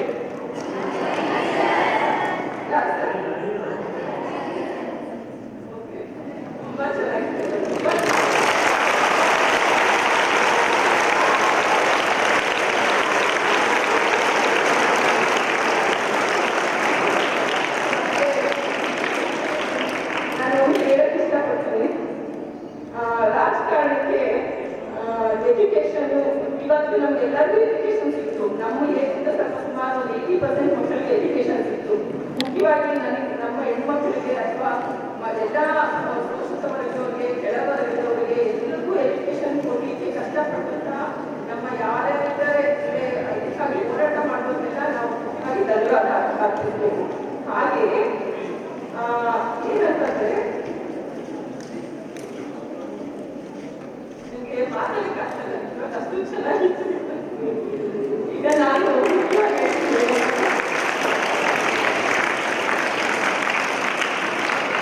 ನನಗೆ ಈ ಜಾಗ ಒಂದು ಪವಿತ್ರವಾದ ಜಾಗ. ಯಾಕಂದ್ರೆ ಇದ್ರ ಹಿಂದೆ ನನ್ನ ಕುಟುಂಬದ ಒಂದು ತುಂಬಾ ಶ್ರಮ ಆಗಿದೆ. ಈ ಜಾಗ ಒಂದು ಎಲ್ಲೆಲ್ಲೋ ಹೋಗ್ಬೇಕಾಗಿತ್ತು. ಇಂಥ ಜಾಗನ ನಮ್ಮ ದೊಡ್ಡಪ್ಪವರು ಸರ್ಪಂಚ್ ಅಂತಿದ್ದಾರೋ 17 ವರ್ಷ ಅವ್ರು ಕೆಲಸ ಮಾಡಿದ್ರು. ನಮ್ಮ ತಂದೆಯವರ ಅಣ್ಣವರು ಅವರು 17 ವರ್ಷ ಕೆಲಸ ಮಾಡಿ ಈ 60 ಎಕರೆನ ಕ್ರೋಢೀಕರಿಸಿದ್ರು. 60 ಎಕರೆನ ಕ್ರೋಢೀಕರಿಸಿ ಇದಕ್ಕೊಂದು ಬೌಂಡ್ರಿ ಫಿಕ್ಸ್ ಮಾಡಿ ಇದಕ್ಕೊಂದು ನೀರಿ ಸಸಿ ನೆಟ್ಟರು. ಇದನ್ನ ಒಂದು ಆಸ್ತಿ ಮಾಡಿದ್ರು. ಈ ಆಸ್ತಿ ಇವತ್ತು ಇಂಥ ಉದ್ದೇಶಕ್ಕೆ ಬರ್ತಾ ಇದೆ ಅನ್ನೋದು ಒಂದು ಖುಷಿ ವಿಷಯ.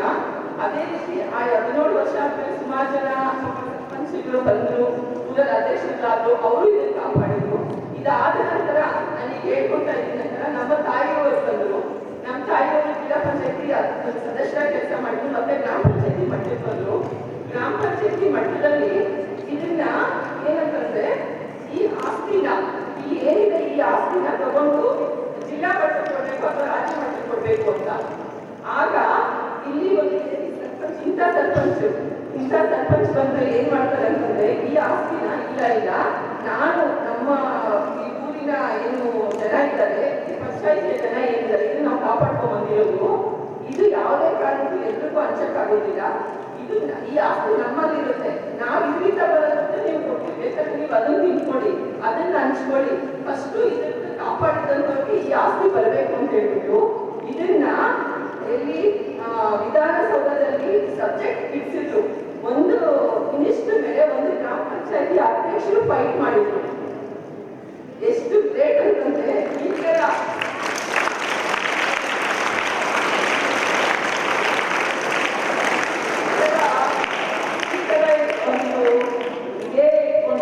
ಈ ತರ ಒಂದು ಶಕ್ತಿವಂತ ಮಕ್ಕಳೇ ಅಂದ್ರೆ ಆ ಮಹಿಳೆಯ ರೂಪದಲ್ಲಿ ತಯಾರಾಗಿ ಆಕೆ ಫೈಟ್ ಮಾಡಿದ್ರು. ಆಕೆ ಫೈಟ್ ಮಾಡಿ ಇಡೀ ಇಂಡಿಯಾದಲ್ಲಿ ಹೈಯೆಸ್ಟ್ ಏನು ಒಂದು ಆಸ್ತಿ ಇರೋದು ಹುಕ್ಕೇರಿ ಗ್ರಾಮ ಪಂಚಾಯತಿಗೆ ಅಂತ ಮಾಡಿದ್ರು.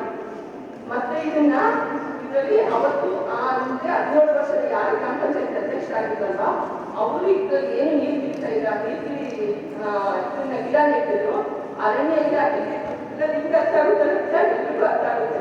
ಅರಣ್ಯ ಇಲಾಖೆ ಕಲಿತು ಪ್ರತಿ ಗಿಡಕ್ಕೂ ಇದನ್ನ ಮೆನ್ಷನ್ ಮಾಡಿದ್ರು. ಇದ್ರ ಸೈಜ್ ಎಷ್ಟು, ಇದರಲ್ಲಿ ಎಲೆಗಳಲ್ಲಿ ಎಷ್ಟು ತೈಲ ಇದೆ, ಮತ್ತೆ ಇದರಲ್ಲಿ ಎಲೆಗಳು ಈ ಸ್ಟೆಮ್ ಅಲ್ಲಿ ಎಷ್ಟು ಬೀಳ್ತಿದೆ, ಇದ್ರದ್ದು ವೆಯ್ಟ್ ಎಷ್ಟು ಬರ್ಬೋದು, ಇದನ್ನೆಲ್ಲ ಪ್ರತಿಯೊಂದು ಇಲಾಖೆ, ಎನ್ವೈರನ್ಮೆಂಟ್ ಇಲಾಖೆ, ಅರಣ್ಯ ಇಲಾಖೆ, ಮತ್ತೆ ಏನು ಸರ್ವೆ ಇಲಾಖೆಗೆ ಎಲ್ಲ ಮಾಡಿ ಇದರ ಆಸ್ತಿ ಇಷ್ಟು ಅಂತ ಹೇಳ್ಬಿಟ್ಟು ಮಾಡಿ. ಯಾಕಂದ್ರೆ ಟೆಂಡರ್ ಅಲ್ಲಿ ಹಣ ಪೋಲಾಗಬಾರ್ದು, 1 ಪೈಸೆ ಹಣ ಪೋಲಾಗಬಾರ್ದು ಅಂತ ಹೇಳ್ಬಿಟ್ಟು ಹೀಗೆ ಸುಮಾರು ಒಂದು 95 ಅನ್ಸುತ್ತೆ, ಒಂದು 30 years ಬ್ಯಾಕು ಟೆಂಡರ್ ಆಗಿತ್ತು.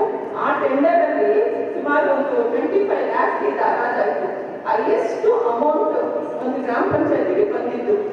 ಆ ಹಣವನ್ನು ಈಗ ನೀವೇನು ಹಣಕಾಸು ಇಲಾಖೆ ಅಂತ ಹಣಕಾಸು ಒಂದು ಕಮಿಟಿ ಇದೆಯಲ್ಲ ಫೈನಾನ್ಸ್ ಡಿಪಾರ್ಟ್ಮೆಂಟು, ಅದರಲ್ಲಿದ್ದು ಆ ಹಣ ಬಂತಲ್ವಾ, ಆ ಹಣ ಬಂದಾಗ ಇದಕ್ಕೆ 1 ರೂಪಾಯಿ ಕೊಡಬಾರ್ದು. ಯಾಕಂದ್ರೆ ಒಂದು ಏನು ಇದು ಹೈಕೋರ್ಟ್ ಸುಪ್ರೀಂ ಕೋರ್ಟ್ ಇಂದ ಗೆದ್ಕೊಂಡ್ಬಂದಿರೋ ಒಂದು ಆಸ್ತಿ, ಇದು 1 ರೂಪಾಯಿ ಪೋಲಾಗಬಾರ್ದು ಅಂತ ನಿಮ್ಮ ತರನೇ ಎಲ್ಲ ಗ್ರಾಮ ಪಂಚಾಯತಿ ಸದಸ್ಯರು ಮತ್ತೆ PDO ಕಾರ್ಯದರ್ಶಿ ಎಲ್ಲ ಇದೇ ರೀತಿ ಬಿಟ್ಕೊಂಡು ಅಂದಿನ ದಿನದಲ್ಲಿ ಪ್ರತಿ ಹಣವನ್ನು ವಿನಿಯೋಗಿಸಿದ್ರು. ಇದರಲ್ಲಿ ಮುಖ್ಯವಾಗಿ 2 ಕಮಾನ್ ಕಾಣಿಸುತ್ತೆ ನಿಮಗೆ. ಹುಕ್ಕೇರಿ ಆ ಕಡೆ ಒಂದು ಕಮಾನ್, ಈ ಕಡೆ ಒಂದು ಕಮಾನ್ ನಿಮಗೆ ಕಾಣಿಸ್ತಿರೋದು. ಆಮೇಲೆ ಅಂಬೇಡ್ಕರ್ ಒಂದು ಇದು ಸ್ಟ್ಯಾಚ್ಯೂ ಇದನ್ನು ಮಾಡಿದ್ರು. ಇದಾದ್ಮೇಲೆ ಮತ್ತೆ ಉಳಿದ ಅಮೌಂಟ್ ಅಲ್ಲಿ ಪ್ರತಿ ಎಲ್ಲ ರೀತಿಗೆ ವಿನಿಯೋಗಿಸಿದ್ರು. ಒಳ್ಳೆ ಚರಂಡಿಗೆ ಮತ್ತೆ ಅಂಡರ್ಗ್ರೌಂಡ್ ಟ್ಯಾಂಕ್ ಮಾಡಿದ್ರು. ಇಲ್ಲಿ ಕೆರೆಯಲ್ಲಿ ದೊಡ್ಡ ಕೆಪಾಸಿಟಿ ಟ್ಯಾಂಕ್ ಮಾಡಿದ್ರು. ಯಾಕಂತಂದ್ರೆ ನೀವು ಯಾವುದೇ ಕಾರಣಕ್ಕೂ ಒಂದಿಷ್ಟು ಕಮ್ಮಿ ಆಗ್ಬಾರ್ದು. ನಾವು ಇಷ್ಟು ಅಮೌಂಟನ್ನ ಇಷ್ಟು ಚೆನ್ನಾಗಿ ಕ್ರೋಢೀಕರಿಸಿದ್ವಿ.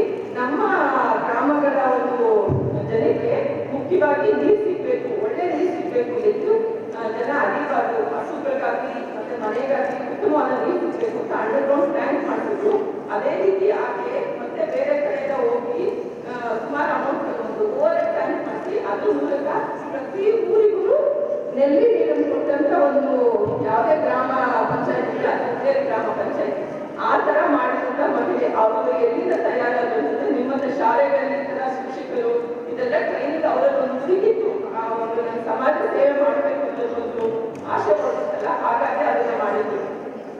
ಅದೇ ರೀತಿ ಒಂದು ಆಗ ಸ್ಟೇಟ್ ಲೈಟ್ ಕಳಿಸಿದ್ರು, ಹೈಮಾಸ್ ಲೈಟು ಮತ್ತೆ ಈ ಬಿಸಿಸಿ ಪುಲ್ಲಲ್ಲಿ ಎಲ್ಲೋ ಕಲರ್ ಲೈಟ್ಸ್ ಬರುತ್ತಲ್ಲ ಅದನ್ನೆಲ್ಲ ಹಾಕ್ಸಿದ್ರು. ಅದು ಇಡೀ ಇಂಡಿಯಾದಲ್ಲೇ ಫಸ್ಟ್ ನಮ್ಮ ಹುಬ್ಳಿ ಗ್ರಾಮ ಪಂಚಾಯತ್ ಹಾಕ್ಸಿದ್ರು. ಈ ತರ ಕೆಲವು ಒಂದು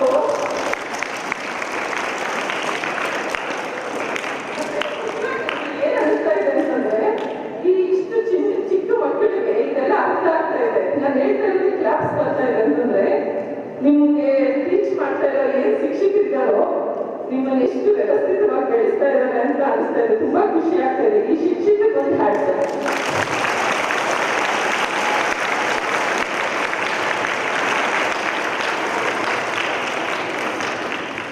ಮುಖ್ಯವಾಗಿ ನವೆಂಬರ್ 1 ಕನ್ನಡ ರಾಜ್ಯೋತ್ಸವಕ್ಕೆ ತುಂಬಾ ಚೆನ್ನಾಗಿ ಅರೇಂಜ್ಮೆಂಟ್ ಮಾಡಿದ್ರಿ. ಅದಕ್ಕೆ ಅರ್ಥಗರ್ಭಿತವಾಗಿ ಚೆನ್ನಾಗಿ ಹಾಡು ಹೇಳಿದ್ರಿ. ಆ ಹಾಡಲ್ಲಿ ಅಚ್ಚೆ ದೀಪವ ಕರುನಾಡಿನ ದೀಪ, ಆ ದೀಪ ನಾವು ಎಣ್ಣೆ ಇರ್ಬೋದು, ನಾವು ಒಂದು ಮೆಟಲ್ ಇರ್ಬೋದು, ಅದೇ ಬೆಳಕು ನೀವು ಬೆಳಗ್ತೀರ ಭಾರತನ ತುಂಬಾ ಚೆನ್ನಾಗಿ ಬೆಳೆಸ್ತೀರ.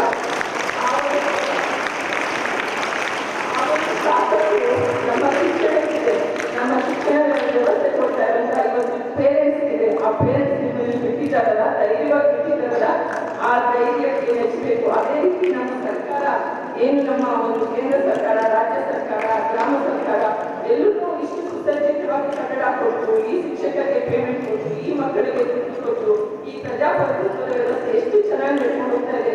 ನಾವೆಲ್ಲ ಇದು ನಮಗೆಲ್ಲ ಮುಂದೆ ಹೋಗಿ ಕೊಟ್ಟಿದ್ದಾರೆ, ನಾವು ಸ್ವಲ್ಪ ಮುಂದುವರಿಸ್ತೀವಿ. ನೀವು ಇನ್ನೂ ಚೆನ್ನಾಗಿ ಮುಂದುವರಿಸ್ತೀರಾ ಅನ್ನೋದು ಈ ಗ್ರಾಮ ಪಂಚಾಯತಿ ಮಕ್ಕಳ ಗ್ರಾಮ ಸಭೆಯಿಂದ ಗೊತ್ತಾಗುತ್ತೆ. ನಮ್ಮ ಭಾರತ ಬೆಳಗುತ್ತದೆ ಅಂತ ಇದೊಂದು ನಿದರ್ಶನ. ಈ ಏನು ಒಂದು ವಿಡಿಯೋ ಮಾಡಿದ್ದೀರೋ ಇದನ್ನ ಒಂದು ಇದರಲ್ಲಿ ಯೂಟ್ಯೂಬ್ ಅಲ್ಲಿ ಹಾಕಿದ್ದಾರೆ. ಒಬ್ಬರೇ ಇದು ಅಂತ ಹೇಳ್ಬಿಟ್ಟು ಇದಕ್ಕೆ ಚಪ್ಪಾಳೆ ಸುಮ್ಮಳೆ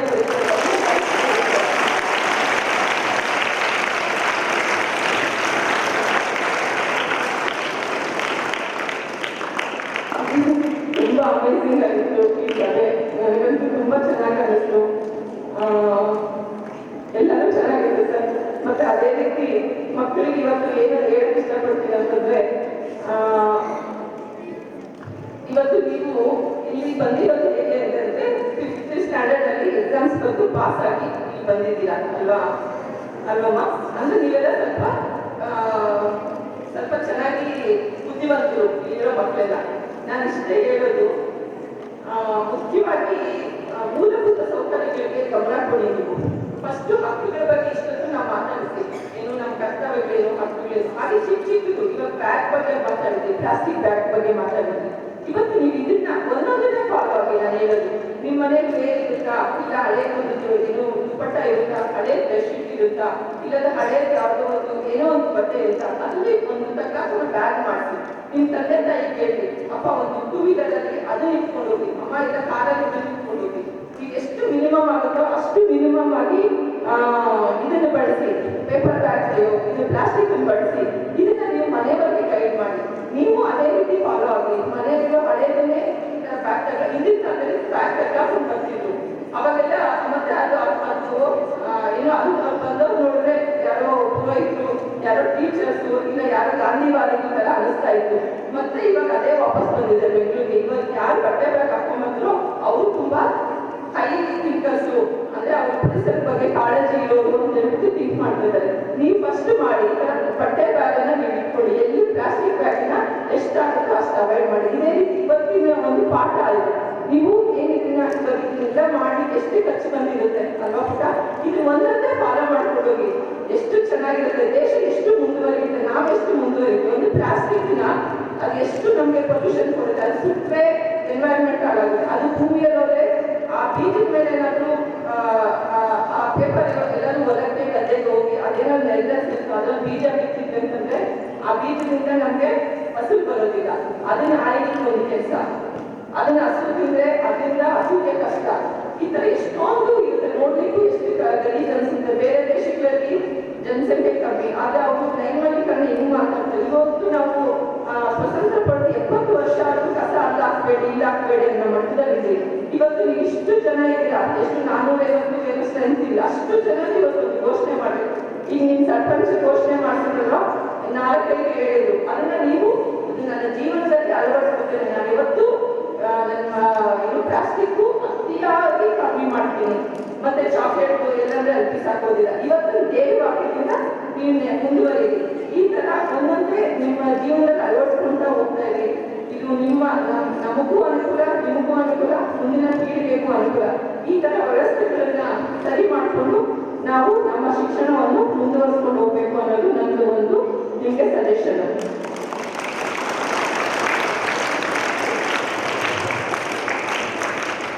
ಅದೇ ರೀತಿ ಮಕ್ಕಳ ಈಗ ಎನ್ವೈರನ್ಮೆಂಟ್ ಅಂತ ಇವಾಗ ನಾವು ಏನೋ ಪ್ರತಿ ದಿವಸ ಸುಭಾಷಿತ ಓದ್ತೀವಿ, ಮತ್ತೆ ಏನೇನೋ ಇನ್ಸ್ಪಿರೇಷನ್ ಟಾಕ್ಸ್ ನೋಡ್ತೀವಿ, ಇವೆಲ್ಲಾನು ನೋಡ್ತೀವಿ. ಆದ್ರೆ ನಾವೆಷ್ಟು ಅದನ್ನ ಇಂಪ್ಲಿಮೆಂಟ್ ಮಾಡ್ಕೊತಾ ಇದ್ದೀವಿ ಅನ್ನೋದು ಒಂದು ಬರುತ್ತೆ.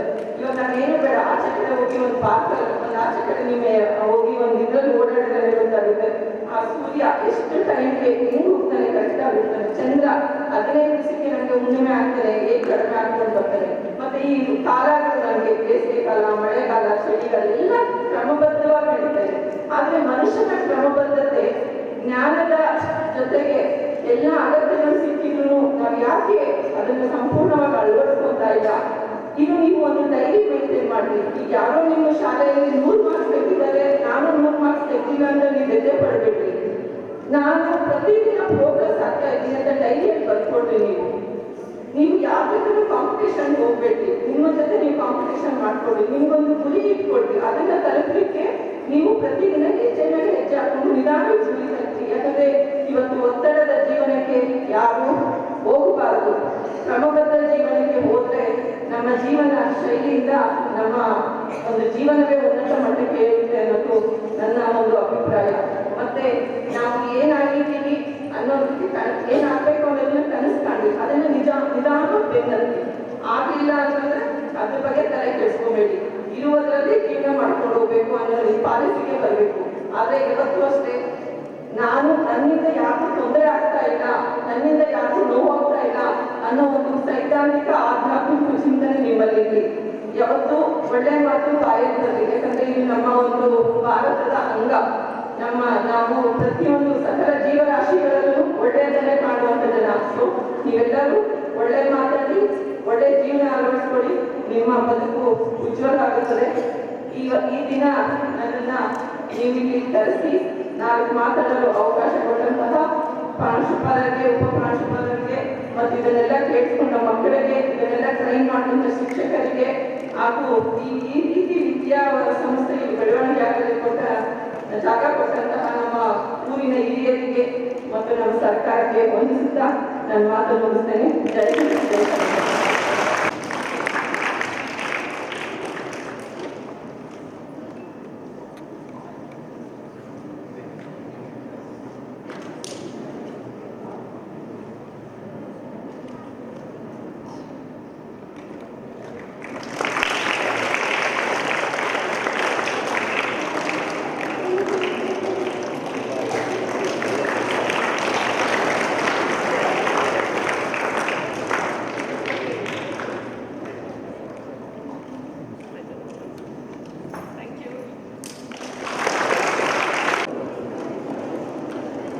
ಶುಭ ಮಧ್ಯಾಹ್ನ ಎಲ್ಲರಿಗೂ.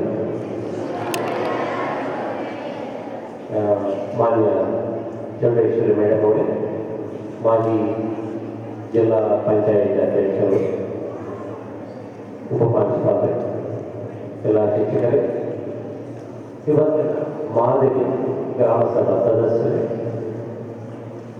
ಎಲ್ಲ ಮಕ್ಕಳು, ಈ ಪ್ರೋಗ್ರಾಮ್ ಬಗ್ಗೆ ಸರ್ಕಲ್ ಬರುವಾಗ ಆಗಾಗಲೇ ನಾವು ಒಂದು ಯೂತ್ ಪಾರ್ಲಿಮೆಂಟ್ ಅಂತ ಒಂದು ಪ್ರೋಗ್ರಾಮ್ ಮಾಡಿರ್ತೀವಿ.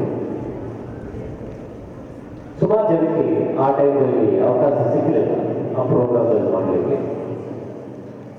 ಈಗ 9th ಕ್ಲಾಸಲ್ಲಿರೋ ಎಲ್ಲ ಮಕ್ಕಳಿಗೂ ಒಂದು ಅವಕಾಶ ಸಿಕ್ಕಿದೆ. ಈ ಪ್ರೋಗ್ರಾಮ್ ಕುರಿತು ಹೇಳಬೇಕಂದ್ರೆ ಪೂರ್ತಿ ಕನ್ನಡದಲ್ಲಿ, ಕನ್ನಡ ಮಾಧ್ಯಮದಲ್ಲಿ ನಡೆದಿದೆ. ಅದು ಅವನಿಗೆ ಮಕ್ಕಳನ್ನೇ ಟ್ರೈನ್ ಮಾಡಿದ ಟೀಚರ್ಗೆ ಕನ್ನಡನೇ ಬರಲ್ಲ. ಅವ್ರು ಆ್ಯಕ್ಚುಲಿ ಅವರು ಹರಿಯಾಣದವರು, ಬಟ್ ಅವರು ಇಂಗ್ಲೀಷ್ನಿಂದ ಕನ್ನಡಕ್ಕೆ ಟ್ರಾನ್ಸ್ಲೇಟ್ ಮಾಡಿ ಅದೇ ಮಕ್ಕಳಿಗೆ ಇಷ್ಟು ಟ್ರೈನಿಂಗ್ ಕೊಡೋದು ನಿಜವಾಗ್ಲೂ ಒಂದು ಖುಷಿ ಇದೆ. ಇದರಲ್ಲಿ ಮಕ್ಕಳು ಅದೇ ಅವರು ಚೆನ್ನಾಗಿದೆ ಎಲ್ಲ ವೇಗ ಮಾಡಬೇಕು ಅನ್ನೋದು ಈ ಕಾಲದಲ್ಲಿ ಮಕ್ಕಳಿಗೆ ಪ್ರತಿಯೊಂದು ಇನ್ಫಾರ್ಮೇಷನ್ ಎಲ್ಲ ನೆಟ್ಟಲ್ಲಿ ಸಿಗ್ತಾ ಇದೆ. ಎಲ್ಲಿ ಎಷ್ಟು ಯೂಟ್ಯೂಬ್ನಲ್ಲಿ ಎಷ್ಟು ವಿಡಿಯೋಸ್ ಬಂದಿದೆ. ಅವರು ಸ್ವತಃ ಸ್ವಲ್ಪ ಟೈಮ್ ಕಲಿತು ಚೆನ್ನಾಗಿ ಪ್ರೆಸೆಂಟೇಷನ್ ಮಾಡಿದ್ದಾರೆ. ನಾನು ಟೀಚರ್ ಶ್ರೀ ಅರವಿಂದ್ ಮೆಹ್ರಾ ಅವರಿಗೆ ಮತ್ತೆ ಮಕ್ಕಳಿಗೆಲ್ಲರೂ ನಾನು ಧನ್ಯವಾದ ಹೇಳ್ತೀನಿ. ಇಲ್ಲಿ ಈ ಸ್ಟೇಜ್ ಇಷ್ಟು ಸುಂದರವಾಗಿ ಬರಬೇಕಂದ್ರೆ ನಮ್ಮ ಬಾಬು ಅವರ ಸಹಕಾರ ಇದೆ, ಮತ್ತು ಎಲ್ಲ ಶಿಕ್ಷಕರ ಸಹಕಾರ ಚೆನ್ನಾಗಿದೆ. ಮೇಡಮ್, ತಾವು ಈ ಪ್ರೋಗ್ರಾಮ್ ಬಂದಿದ್ದು ತುಂಬ ಒಳ್ಳೆಯದಾಗಿದೆ. ಯಾಕಂದರೆ ಈಗ ಇನ್ಸ್ಪಿರೇಷನ್ ನಾವೊಂದು ಜಿಲ್ಲಾ ಅಧ್ಯಕ್ಷ, ಪಂಚಾಯತ್ಗೆ ಒಂದು ಜಿಲ್ಲಾ ಅಧ್ಯಕ್ಷರಾಗಿರ್ತಾರೆ. IAS ನಿಜವಾದ CEO ಅವರು, ಅದು ಸೆಕ್ರೆಟರಿ ಅವರು, ಅವರೆಲ್ಲ ತಮ್ಮ ಕಡೆ ಕೆಲಸ ಮಾಡಿರ್ತಾರೆ. ನಿಜವಾದ ದೇವರು ನಿಮ್ಮ ತಮಗೆ ತಮ್ಮ ತಂದೆ ತಾಯಿ ಮಾಡಿದ ಒಂದು ಪುಣ್ಯ. ಹಾಗಾಗಿ ನಮಗೊಂದು ಕೋಲಾರ ಜಿಲ್ಲೆಗೆ ಒಂದು ಅಧ್ಯಕ್ಷರಾಗಿ ಕೆಲಸ ಮಾಡಬೇಕಾಗಿದೆ. ಇಲ್ಲಿ ಮಕ್ಕಳು ಇಲ್ಲಿ ಬಂದಿದ್ದಕ್ಕೆ ಮಕ್ಕಳು ನಿಜವಾಗಲೂ ಒಂದು ಪುಣ್ಯ, ಮಕ್ಕಳು ಮಾಡುವಂಥ ಪುಣ್ಯ. ಮೇಡಮ್, ತಮ್ಮ ಫ್ಯಾಮಿಲಿ ನಾನು ಕೇಳಿದ್ದೆ ಮೇಡಮ್, ಈ 60 ಎಕರೆ ಉಳಿಸ್ಕೊಳ್ಳೋಕೆ ಎಷ್ಟು ಕಷ್ಟಪಟ್ಟರು. ಇಡೀ ಅದು ವಿಧಾನಸಭಾದಲ್ಲಿ ಒಂದು ಹೋರಾಟ ನಡೆದಿಲ್ಲ. ಹಾಗಾಗಿ ಈಗ ನವೋದಯ ಬಂದಿದೆ. ನವೋದಯ ಇದೇ ಜಾಗದಲ್ಲಿ ಪಕ್ಕಕ್ಕೆ ಅಂಬೇಡ್ಕರ್ ಒಂದು ಶಾಲೆ ಬಂದಿದೆ. ಅಲ್ಲಿ ಹೆಣ್ಣು ಮಕ್ಕಳಿಗೆ, ಪೂರ್ತಿ ಹೆಣ್ಣು ಮಕ್ಕಳಿಗೆ ಅಲ್ಲಿ ಒಂದು ವಿದ್ಯಾವಕಾಶ ಸಿಕ್ಕಿದೆ. ಇಲ್ಲಿ ಈ ಜಿಲ್ಲಾ ನವೋದಯ ಅಲ್ಲ, ಇವರು ಛತ್ತೀಸ್ಗಢದಿಂದ ಮಕ್ಕಳು ಬಂದು ಓದ್ಕೋತಾ ಇದ್ದಾರೆ. ಇದೇನು ಈ ಕೋಲಾರ ಜಿಲ್ಲೆಯವರೆಲ್ಲ ಏನು ಬೇರೆ ರಾಜ್ಯದವರಿಗೆ ನಾವು ಅವಕಾಶ ಮಾಡಿಕೊಟ್ಟಿದೆ. ಬಟ್ ಖಂಡಿತ ದೇವರು ತಮ್ಮ ಎಲ್ಲ ಸದಸ್ಯರು, ತಮ್ಮ ಫ್ಯಾಮಿಲಿ ಇರುತ್ತಲ್ಲ ಎಲ್ಲ ಸದಸ್ಯರಿಗೆ ದೇವರು ಒಳ್ಳೆಯದು ಮಾಡಬೇಕಂತ ನಾನು ದೇವರಿಗೆ ಪ್ರಾರ್ಥಿಸ್ತಾ ಇದ್ದೀನಿ. ಯಾಕಂದ್ರೆ ಇಲ್ಲಾಂದ್ರೆ ನವೋದಯ ಇಲ್ಲ, ಇರೋದಿಲ್ಲ. ಬಟ್ ಇದು ಒಂದು ಒಳ್ಳೆ ಮಾದರಿ ನವೋದಯ ಆಗತ್ತೆ ಅಂತ ನಾವು ನಮಗೆ ಖಂಡಿತ ನಾವು ಭರವಸೆ ಕೊಡ್ತೇವೆ ಬೇಡ. ಮಕ್ಕಳು ಚೆನ್ನಾಗಿದ್ದಾರೆ, ಇಲ್ಲಿ ಒಳ್ಳೆ ಡಿಸಿಪ್ಲೈನ್. ಈಗ ಇಲ್ಲಿಂದ ಸುಮಾರು ಜನ ಟ್ರಾನ್ಸ್ಫರ್ ಆಗಿ ಹೋಗಿದ್ದಾರೆ ನಮ್ಮ ಟೀಚರ್ಸ್. ನಿನ್ನೆ ಒಂದು ಬಯಾಲಜಿ ಟೀಚರ್ ಬಂದಿದ್ರು, ಸಹನ ಅಂತ.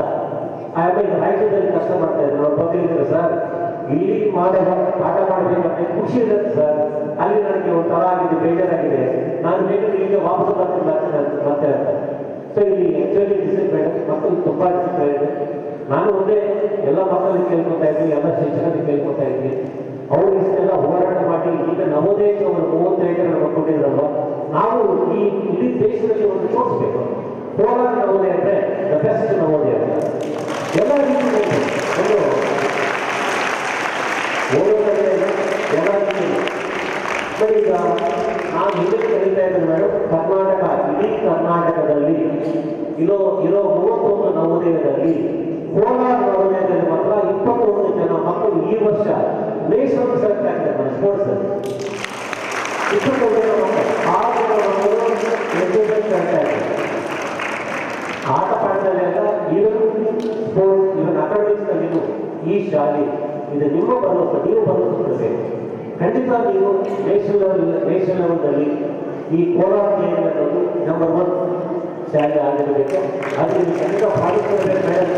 ಯಾಕಂದರೆ ಅವ್ರು ಅಷ್ಟು ಕಷ್ಟಪಟ್ಟು ಈಗ ನಾವು ನವೋದಯ ಬಂದಿದ್ದೀವಿ. ಈಗ ನಾನು ಯಾಕಂದರೆ ಇದೆಲ್ಲ ಊಟ ಟೈಮ್ ಆಗಿದೆ, ಹಾಗಾಗಿ ಜಾಸ್ತಿ ಟೈಮ್ ತಗೋತಾ ಇಲ್ಲ ಮೇಡಮ್. ಮತ್ತೊಂದು ಸಲ ಎಲ್ಲರ ಪರವಾಗಿ, ನಮ್ಮ ಶಿಕ್ಷಕರ ಪರವಾಗಿ, ಮಕ್ಕಳ ಪರವಾಗಿ ನಾನು ತಗೊಂಡೆ. ಸಂದರ್ಭಕ್ಕೆ ಆಗಮಿಸಿ ತಮ್ಮ ಉಪಸ್ಥಿತಿಯಿಂದ ಕಾರ್ಯಕ್ರಮಕ್ಕೆ ಮೆರುಗು ತಂದ ನಮ್ಮ ಗೌರವಾನ್ವಿತ ಅತಿಥಿಗಳಿಗೆ ನನ್ನ ಹೃತ್ಪೂರ್ವಕ ಕೃತಜ್ಞತೆಯನ್ನು ವ್ಯಕ್ತಪಡಿಸುತ್ತೇನೆ. ಧನ್ಯವಾದಗಳು. ಕಾರ್ಯಕ್ರಮವು ಯಶಸ್ವಿಯಾಗಿ ಮುಗಿಯಲು ನಿರಂತರ ಬೆಂಬಲವನ್ನು ನೀಡಿ ಅನುವು ಮಾಡಿಕೊಟ್ಟ ನಮ್ಮ ರೆಡ್ಡಿ ಸರ್ ಅವರಿಗೆ ನನ್ನ ಪ್ರಾಮಾಣಿಕ ವಂದನೆಗಳನ್ನು ಸಲ್ಲಿಸುತ್ತೇನೆ. ಧನ್ಯವಾದಗಳು ಸರ್. ಇಂದಿನ ಕಾರ್ಯಕ್ರಮವು ಸುಗಮವಾಗಿ ಮತ್ತು ಸುಸಂಘಟಿತವಾಗಿ ನಡೆಯಲು ತಮ್ಮ ಸಹಕಾರ ಮತ್ತು ಸಂಪೂರ್ಣ ಒಳಗೊಳ್ಳುವಿಕೆಗಾಗಿ ನಮ್ಮ ಗೌರವಾನ್ವಿತ ಉಪ ಪ್ರಾಂಶುಪಾಲರಾದ ಶ್ರೀಮತಿ ಆರ್ ಉಮಾ ಮ್ಯಾಮ್ ಅವರಿಗೆ ವಿಶೇಷ ಧನ್ಯವಾದಗಳನ್ನು ಹೇಳಲು ಬಯಸುತ್ತೇನೆ. ಧನ್ಯವಾದಗಳು. ಅಲ್ಲದೆ ಎಲ್ಲ ಶಿಕ್ಷಕರು ತೋರಿದ ಸಮರ್ಪಿತ ಪ್ರಯತ್ನಗಳು, ಉತ್ತಮ ಯೋಜನೆ ಮತ್ತು ಮಾರ್ಗದರ್ಶನಕ್ಕಾಗಿ ಅವರಿಗೆ ನನ್ನ ಮೆಚ್ಚುಗೆಯನ್ನು ವ್ಯಕ್ತಪಡಿಸುತ್ತೇನೆ. ಧನ್ಯವಾದಗಳು ಶಿಕ್ಷಕರು. ಮತ್ತು ಅಂತಿಮವಾಗಿ ಇಲ್ಲಿ ಹಾಜರಿರುವ ಎಲ್ಲ ವಿದ್ಯಾರ್ಥಿಗಳಿಗೆ ಆತ್ಮೀಯ ಧನ್ಯವಾದಗಳು. ನಿಮ್ಮ ಪಾಲ್ಗೊಳ್ಳುವಿಕೆ, ಶಿಸ್ತು ಮತ್ತು ಸಹಕಾರಕ್ಕಾಗಿ ಮತ್ತೊಮ್ಮೆ ನಿಮ್ಮ ಉಪಸ್ಥಿತಿ ಮತ್ತು ಉತ್ತಮ ಸಹಕಾರಕ್ಕಾಗಿ ಎಲ್ಲರಿಗೂ ಧನ್ಯವಾದಗಳು.